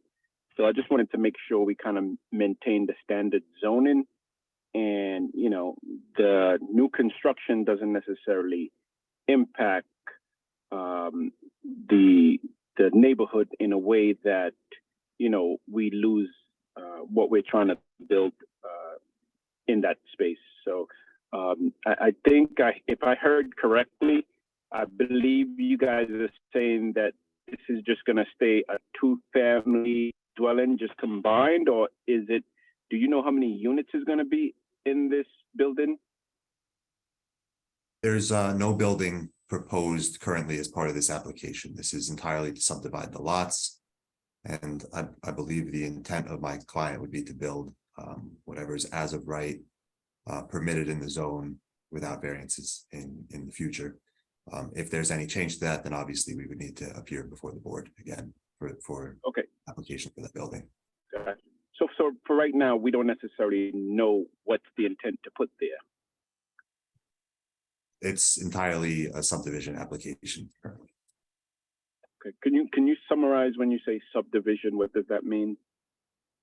Yeah, it's right now a 5,600 or so square foot lot, and we're making it 2 lots that are a little over 2,800 square feet each. Yeah. Okay, so it's just a division of lot. It doesn't even dictate what you're planning to put on it, correct? Correct. Okay, so right now, 2 lots, when you say subdivide, how much are you planning to divide 2 lots into? It's the 2 lots that are 2,800 square feet each approximately. And anything that's built without further board approval would just be what's permitted in the zone. So council, let's be clear, this is 27, there's also 31. Yep, yes. So right now, there are 2 roughly 50 by 100 lots. They're actually bigger than that, correct? Right, it's 2 lots. One is 5,600 and 31 Woodlawn is about 5,500 square feet. So sir, we're going to hear 31 next. It's next on the agenda. So right now, there are 2 lots. We're hearing one application to take one of those lots and create 2 lots. The next application is going to be the other lot, and they are going to take that lot and create 2 lots. So out of the 2 existing, you will wind up with 4 separate lots, which is what is permitted in this zone as far as the size of building lots. Okay, I think that summarizes it pretty well, and I just want to make sure we're on the same page. Basically, when you take the lots and you divide them up, you're basically saying, hey, I'm putting individual family houses on these lots, not necessarily combining it into a lot to put a building, correct? So as far as the application is to take a lot and cut it in half, right? And create 2 separate lots from one lot. Thereafter, they can build a structure on each of those lots. Okay, understood. But then the question becomes, what is that structure? How big is that structure? How many units are permitted? Yep, understood. Okay. All right, thank you, Mr. Winter. We appreciate your time. Once again, we're in public comment right now. If anybody from the public wants to comment on this application, please raise your hand. And if you're calling in, you can press *9 to raise your hand. Stephen is joining the panelists.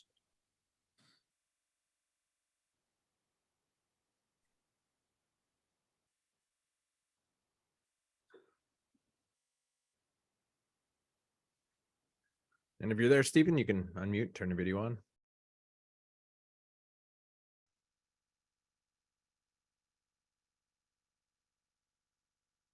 Sorry, I'm actually driving and I'm trying to move things into the house, so bear with me for a second. We could probably move on to someone else and come back to you and then All right, that's focus on fine. driving. Yeah, let's make sure you're safe there. And Actually, I'm actually on my porch, so I can sit and do the video here. I just stopped driving. Can you see me? Great, I can see you and I can hear you. I just want to swear you before you speak, okay? If you could raise your right hand. Do you swear any testimony you give tonight is going to be the truth, the whole truth, and nothing but the truth? Yes, sir. And for the record, can you state and spell your name and give us your home address, please? My name is Stephen Shannon. My home address is 32 Woodlawn, 07305, New Jersey, Jersey City, New Jersey. And Shannon, Shannon. Yes, sir. Thank you. Mr. Shannon, good evening. We have 3 minutes for you, sir. Good evening, sir. I just want to kind of concur to what the other residents said. Actually, Beatrice, I know her very well. Hope you can hear me. Sit on my porch. I know her very well, and I just agree with everything she's saying. I understand. I live on 32 Woodlawn. I'm sitting directly across as we speak from these developments that want to be developed. And from my understanding, there's going to be 2 lots divided into 2, so that's 4 dwellings. And I guess the question that I want to ask is, are there any, I know there's not any proposals, but is there any proposal to add parking to these proposals that you guys have? So I agreed before to include a single curb cut, I believe, for the shared lots, which is a friendly request. But I think if you actually look at our site plans, again, there's no curb cuts currently, and parking, I do not believe, is proposed. But obviously, I need to leave that to the applicant. There's no building as part of this. It's entirely the subdivision application tonight. I don't believe there will be parking though. Okay, and I guess, to say that, most of the people on the street have parking in front of their homes. So just to, complete with the aesthetic of our block, most people have parking, and there is, on the side that I live on, there's a residential or a kind of a large apartment complex, and they have parking. They plan and they put parking in the complex or the building. And I think, if there's anything that's going to go on across the street, that should be considered, just like Beatrice said and the other gentleman said, to really respect what's going on in the neighborhood.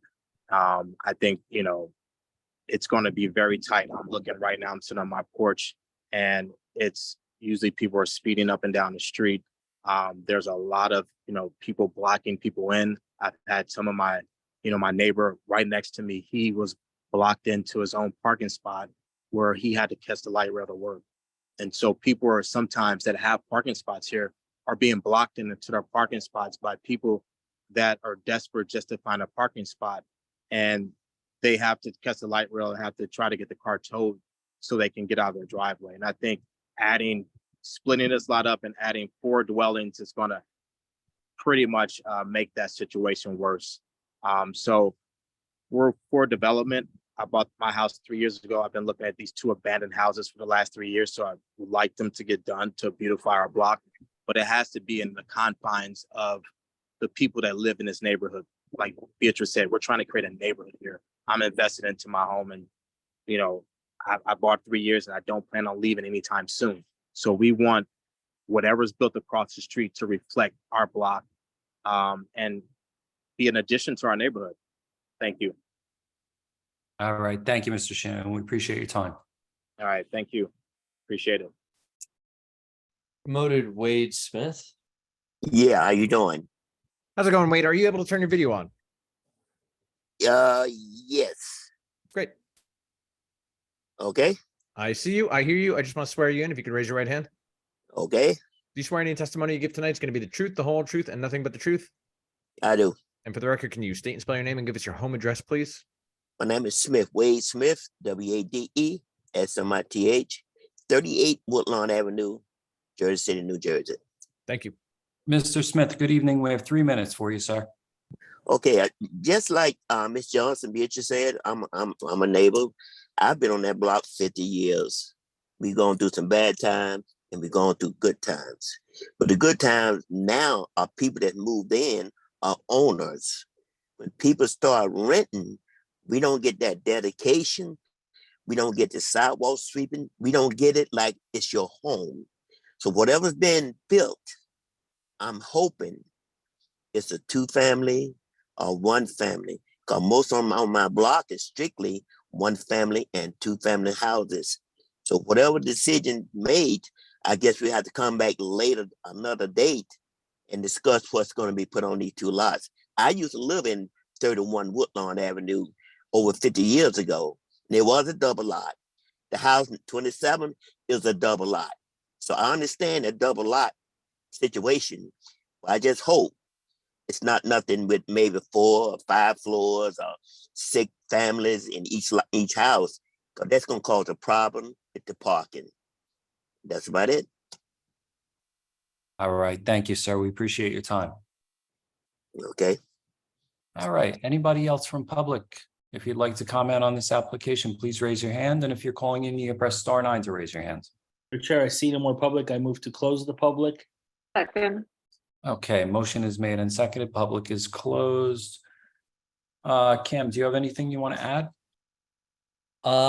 Well, just going to further clarify some of the questions that at this time, this subdivision does not reflect any type of residential development. It's simply dividing one lot in half and making it 2. Planning staff heard on the record that the attorney would agree to the staff conditions in the memo dated August 2nd. And beyond that, the subdivision meets all of the lot area, lot width, lot depth requirements for the zone plan, and it would be furthering the objective of the R1 zone, and it would be complying with the master plan. And for those reasons, planning staff recommends approval with conditions. Okay, and council, you already said on record you would agree to the condition of the single curb cut for both properties. We agree to all conditions in the staff report. Absolutely. Okay, thank you, sir. We appreciate it. Hey, Mr. Chair, I'd like to make a motion to approve case P23-047 as presented to our board tonight. Second it. Okay, motion is made and seconded for approval. Okay, Vice Chair Dr. Gonzalez, Aye. Commissioner Dr. Desai, Aye. Commissioner Cruz, Commissioner Cruz,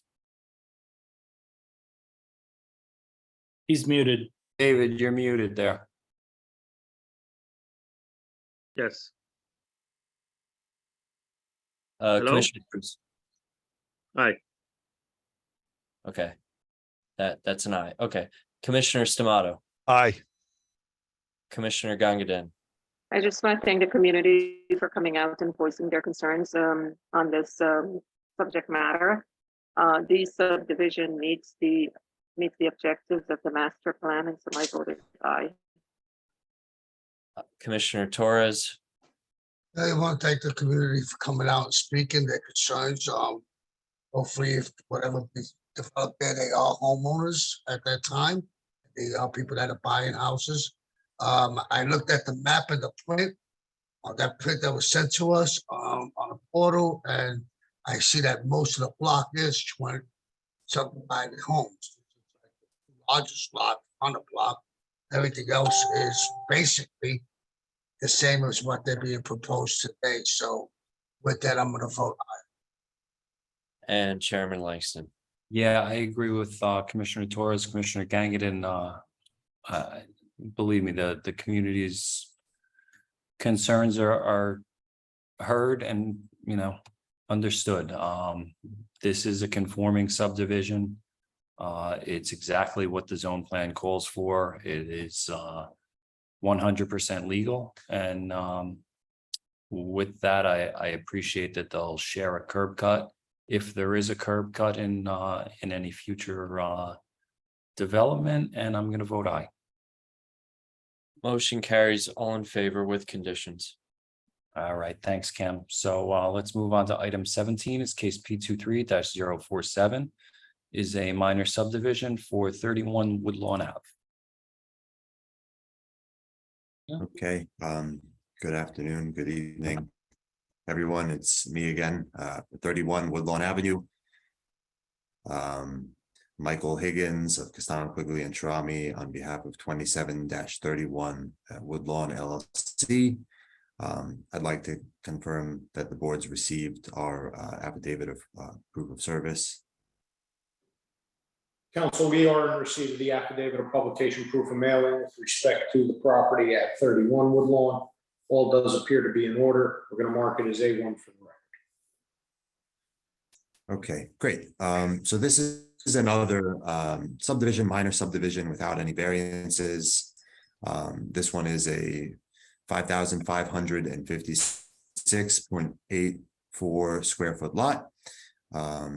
Lot 13, and we're proposing to subdivide that into lots 13.01, which would be 2,766.46 square feet, and proposed lot 13.02, which would be 2,790.38 square feet.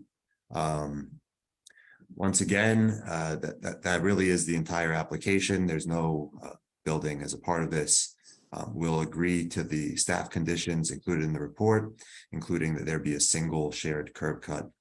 And I didn't get to note at the last application, but I'd like to say too, we do take community concerns seriously, and I'll be sure to relay that to the applicant. But that concludes my presentation, and I'll answer any questions. All right, thank you, Mr. Higgins. Yeah, I have no questions. Anybody else from the board? No. All right, thank you, sir. So at this time, let's open it up for public comment once again on 31 Woodlawn Ave. If you'd like to comment on this application, please raise your hand. And if you're calling in, you can press *9 to raise your hand. Voted B on Woodlawn.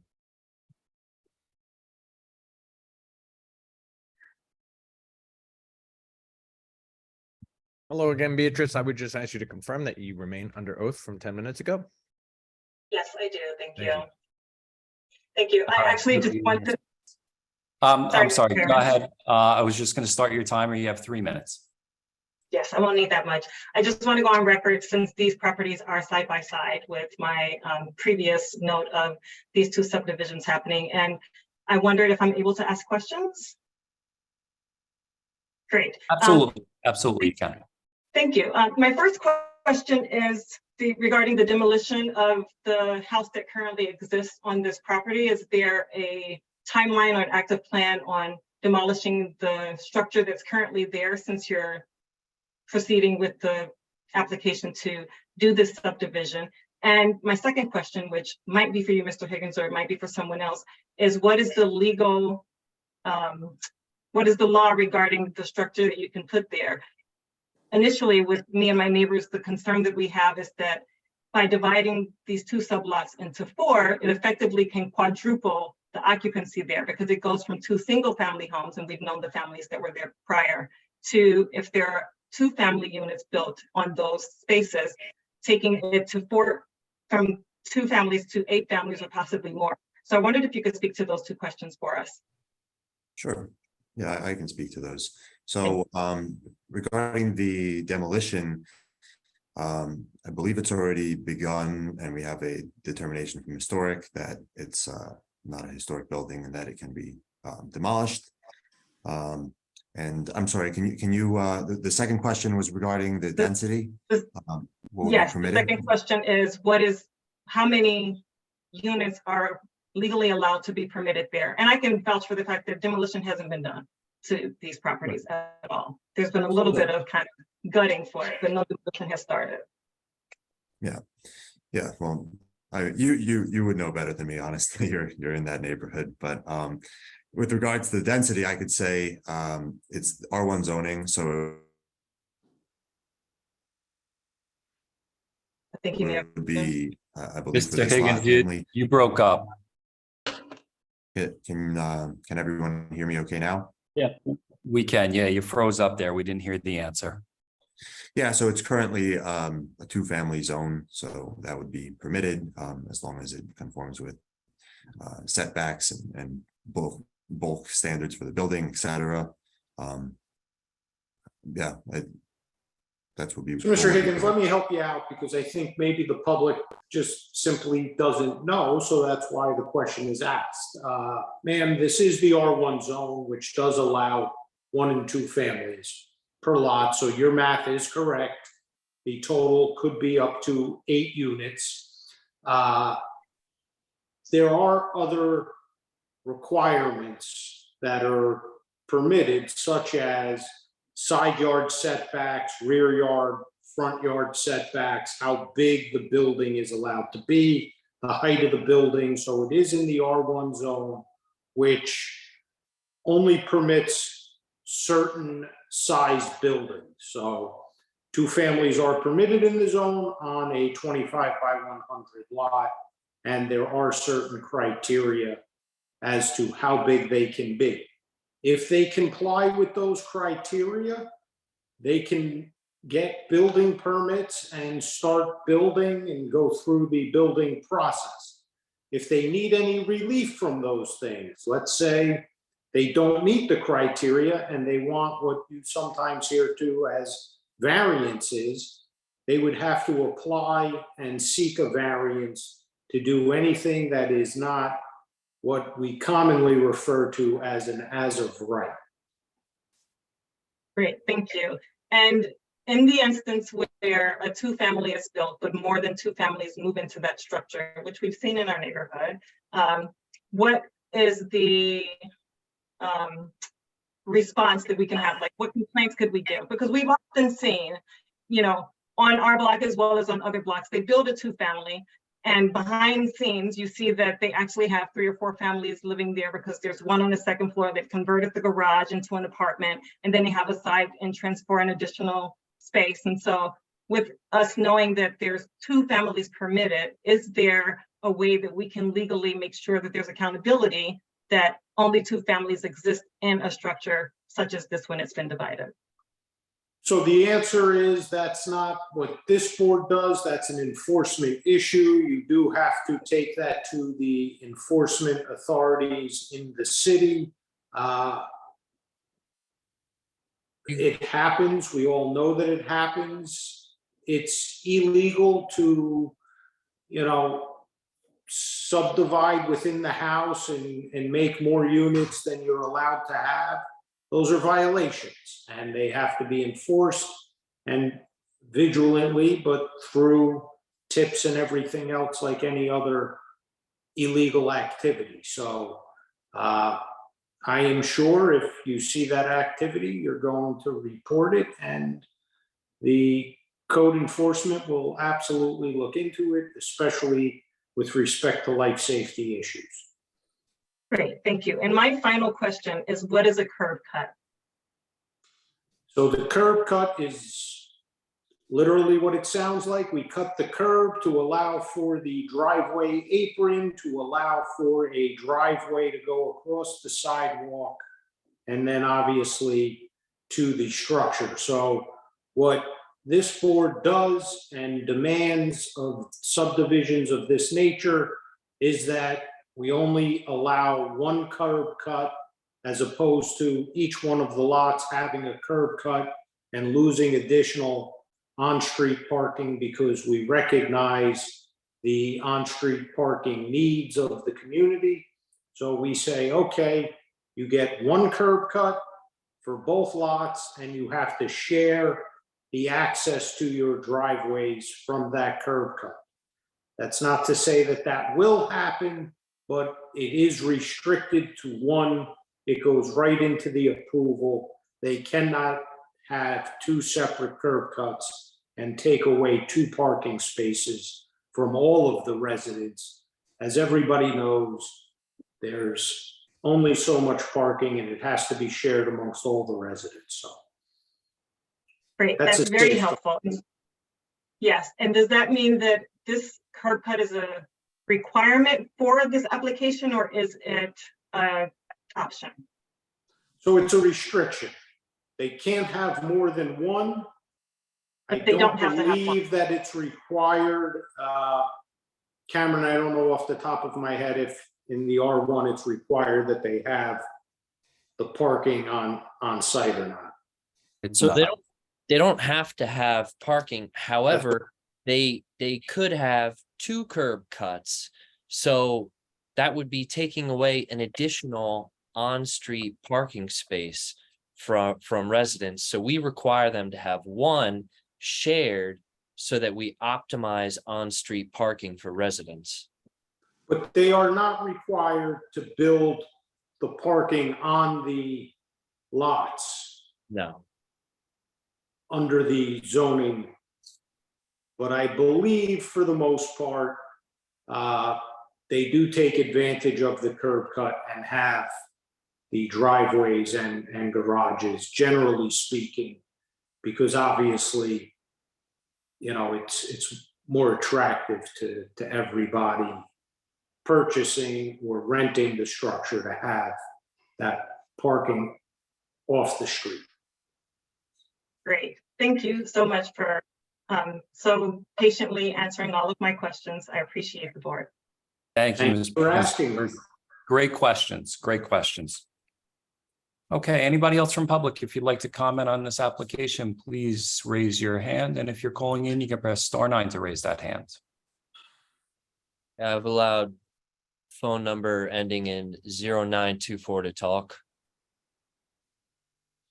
I believe it's *6 for them to unmute. Yes.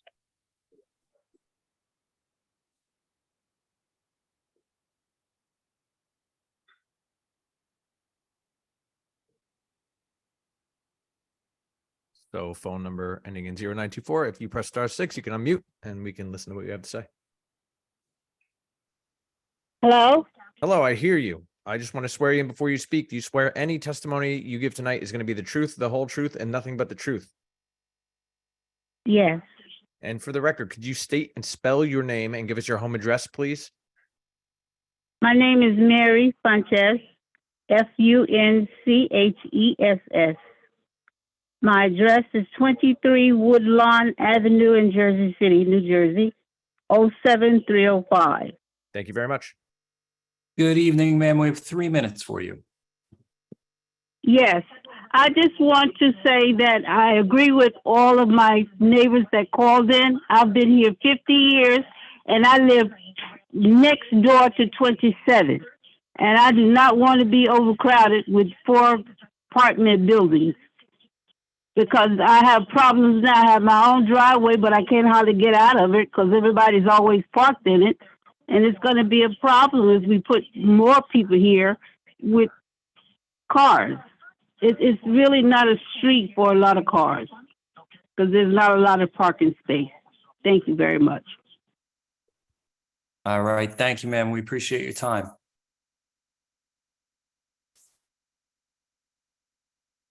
Promoted Stephen.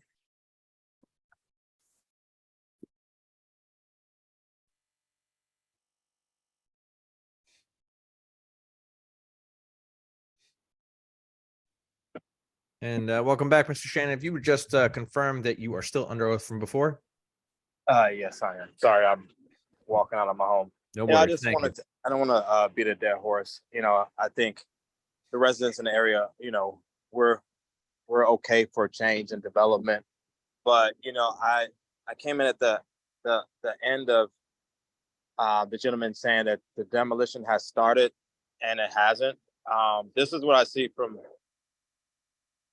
my house every day. And these are the buildings that have been abandoned for almost 3 years. So, I mean, I understand we're in a motion to try to get this approved, but it is an eyesore for the community. And it makes it not feel safe when the neighborhood and our street is primarily safe. There's a lot of wildlife and raccoons and things that go into these buildings, and they had to put the fence up because there were, unfortunately, people that abuse drugs hanging out in there and having fights and things like that. And, that spills over into our streets. So I think the quicker you knock those buildings down, it just provides, it's a clean lot and it provides a little bit more safety for even the kids. There's kids that live in 33 Woodlawn. They're playing and they're playing next to this abandoned house. We're trying to, there's kids in this neighborhood, they want to run around and they're running around in front of this abandoned house. And, I haven't seen it lately because they put this gate up, but there's people living in the house or people that use drugs, unfortunately, in the neighborhood that go into these buildings to do whatever. So, not to beat a dead horse, but just to tell the gentleman, I don't know if he's in contact with the people that actually have the building, but there has been zero demolition. And we had to call to get them to cut the grass and stop people from dumping trash over there also. So, I think, we're okay for change, but I think, first start is to try to get these buildings knocked down because they're unsafe. And there's kids that literally live next door and they have to play right in front of 2 abandoned homes. I think it's time to get these buildings knocked down for the better of the community. Thanks for letting me speak. I appreciate it. Thank you, Mr. Shannon. I appreciate you turning the camera around. That's a first for us. It's a good use of being online. I love it. Thank you, sir. I'm just trying to do what I can do to help my community. Like I said, I bought my house 3 years ago and I have some of the best neighbors I ever had. B is one of them. Smitty is one of them. Avi next door to me is one of them. And it makes me want to stay here. I haven't been here 50 years. I'm not 50 years old, but having these people on this block makes me want to stay here 50 years. And I'll stop with that. Thank you. I hope you do, sir. I appreciate your time.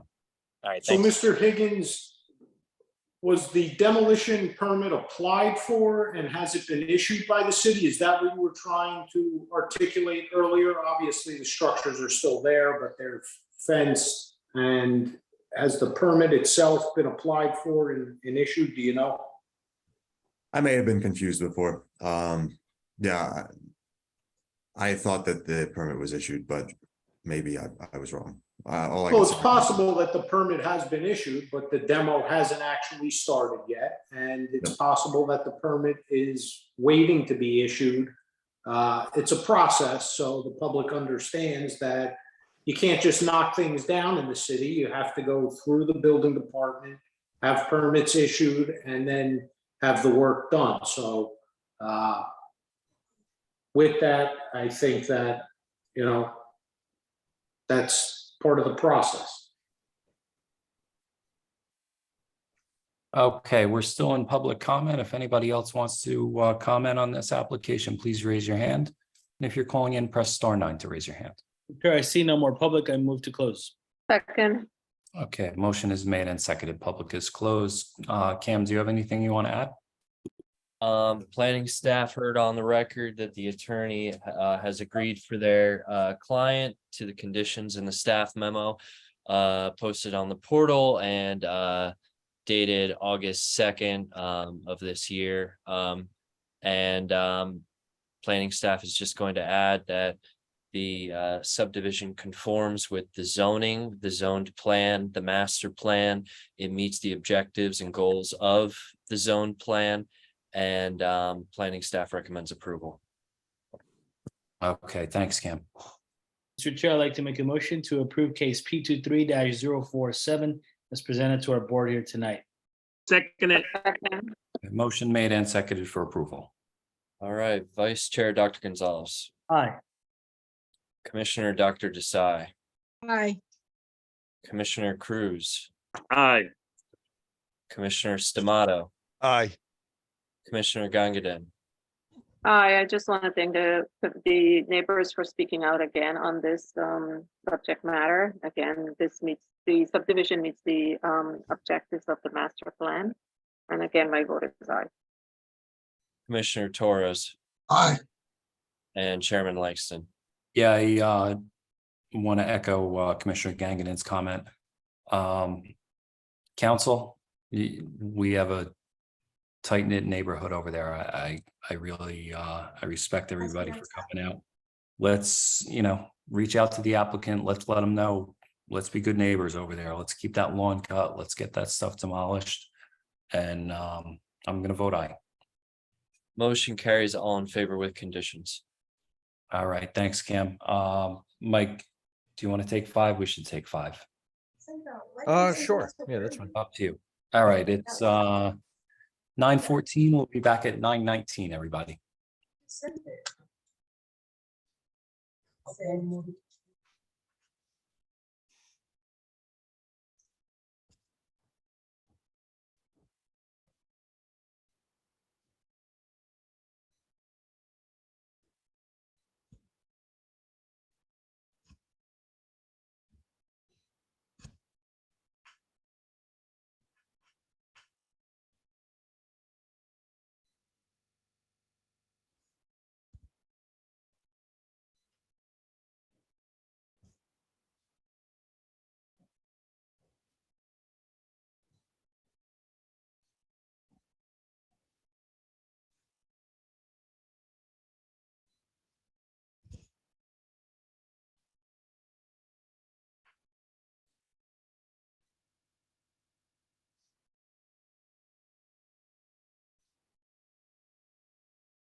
Whatever.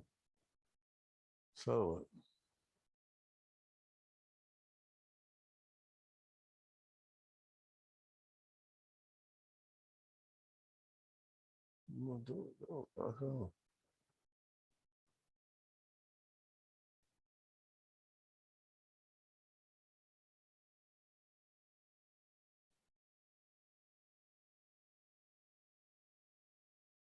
I think it's great.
All right, let's come to order again, please, everybody. I'm sorry for the extra minute.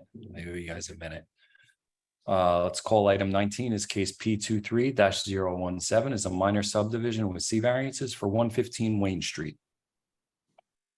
Okay, this is my third subdivision of the night.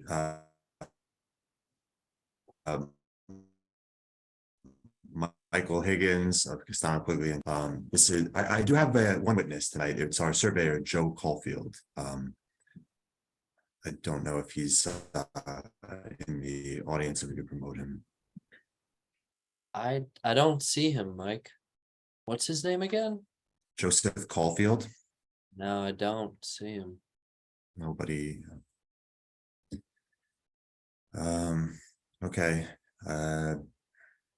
Just because of the nature of the application and the fact that there are variances, without him, I really wouldn't move forward. So I don't, is there anything after the agenda on us that the board would like to take first? Then I can try and get in touch with him and see. That If not, was we'll have Dick, to carry it. counsel.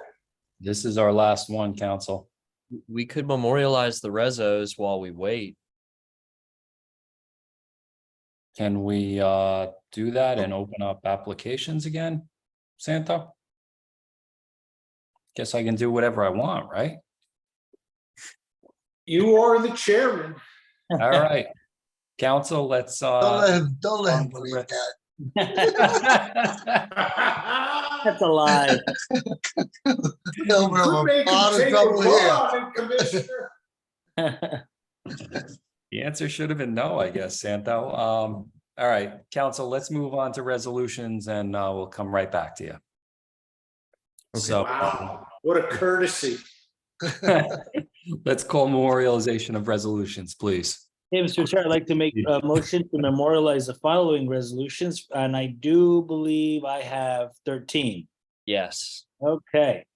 Resolution number 1 is the City of Jersey City Planning Board, case number P23-101. Applicant is BNK Property LLC. Address is at 57 Virginia Avenue, Jersey City, New Jersey. Block 12202, lot 48. Case decided on July 11th, 2023, memorialized on August 8th, 2023. Is an application for extension of prior site plan approvals. Resolution number 2 is that the Planning Board of the City of Jersey City, applicant 325-329 Newark Avenue, LLC, for extension of final major site plan approval with AC variance 325-329 Newark Avenue, Jersey City, New Jersey, block 11001, lot 6, case number P23-103. Third resolution of the Planning Board of the City of Jersey City, applicant is 325-329 Newark Ave, LLC, for extension of final major site plan approval with AC variance 325-329 Newark Avenue, Jersey City, New Jersey, block 11001, lot 6, case number P23-103. Resolution number 4 is the City of Jersey City Planning Board, case number P23-086, decided on Tuesday, July 25th, 2023, memorialized on August 8th, 2023, seeking amendments to the Morris Canal redevelopment plan. Resolution number 5 is of the City of Jersey City Planning Board, conditional use approved, July 25th, 2023, memorialized August 8th, 2023, in the matter of legacy to Lifted LLC application number P22-124, address at 490 West Side Avenue. Sixth resolution of the City of Jersey City Planning Board in the matter of 3447 Kennedy Boulevard, JCNJ LLC, application number P23-012, decided July 11th, 2023, memorialized on August 8th, 2023, application for minor site plan approval. Seventh resolution of the City of Jersey City Planning Board, case number P23-049. Applicant is Ham and Chaz LLC, address at 747 West Side Avenue, Jersey City, New Jersey, 07306, block 16102, lot 15, decided on July 25th, 2023, memorialized on August 8th, 2023, application for proposed Class 5 cannabis retail standard license at an existing 3-story mixed-use building. Number 8, resolution of the Planning Board of the City of Jersey City granting major site plan approval applicants Johnston Witten LLC for preliminary and final major site plan approval with a deviation at 337 Johnston Avenue, Jersey City, New Jersey, block 19002, lot 1, case number P22-164. Number 9 is resolution of the Planning Board of the City of Jersey City, applicant BGT Enterprises LLC for extension of final major site plan approval with a C variance 306-310 Newark Avenue, Jersey City, New Jersey, block 9902, lot 1, case number P23-102. Resolution number 10 of the Planning Board of the City of Jersey City, applicant is 325-329 Newark Avenue LLC for extension of final major site plan approval with a C variance 325-329 Newark Avenue, Jersey City, New Jersey, block 11001, lot 6, case number P23-103. Resolution number 11 of the Planning Board of the City of Jersey City, applicant 74-76 Terrace Avenue LLC for minor subdivision with a C variance with WITTH at 74-76 Terrace Avenue, Jersey City, New Jersey, block 2504, lot 2, case number P22-175. And 12th is resolution of the Planning Board of the City of Jersey City approving an extension of final major site plan approval. Applicant is Perrine Avenue LLC for an extension of final major site plan approval 17-23 Perrine Avenue, block 10803, lots 2, 3, and 4, case number P23-098. And the 13th and final resolution is the resolution of the Planning Board of the City of Jersey City. Applicant is Daval Patel and Jayshree Mapani for a minor site plan approval with C variances at 352 Pavonia Avenue, Jersey City, New Jersey, block 8502, lot 3, case number P22-199. All right, thank you. And let's have a roll call, please, for resolutions. Vice Chair, Dr. Gonzalez. Aye. Commissioner Dr. Desai. Aye. Commissioner Cruz. Aye. Commissioner Stamato. Aye. Commissioner Gangadin. Aye. Commissioner Torres. Aye. And Chairman Langston. Aye. Motion carries all in favor to memorialize resolutions. Okay, thank you. Mr. Higgins, I don't see any new attendees in there. Yeah, I apologize. We'll have to carry this one. Okay. Relation of notice to the next agenda. Okay, so we're gonna carry case P 23-017 as a minor subdivision with C variances for 115 Wayne Street to a date certain, August 22nd. That's our next regularly scheduled meeting with preservation of notice. Thank you. Thank you, council. Okay, do we need an executive session, anybody? No, No, Love it. Doc, I'm just a impressed. good night. Doc, I'm impressed. I never heard you read quicker. Poor, poor Mike, man. I never mind going home earlier. Oh, well, that's what I thought. All right, motion for adjournment, anybody? I mean, motion to adjourn. Second. Second it. All right, thank you, everybody. Appreciate your time. Have a good night. Good night, Thank you. everyone. Take Good luck care. tonight. Everybody, thank you. If Good you night. win, get me Bye. another job, David. Thank you. Yeah, David, get us out of here. Rolex for everybody.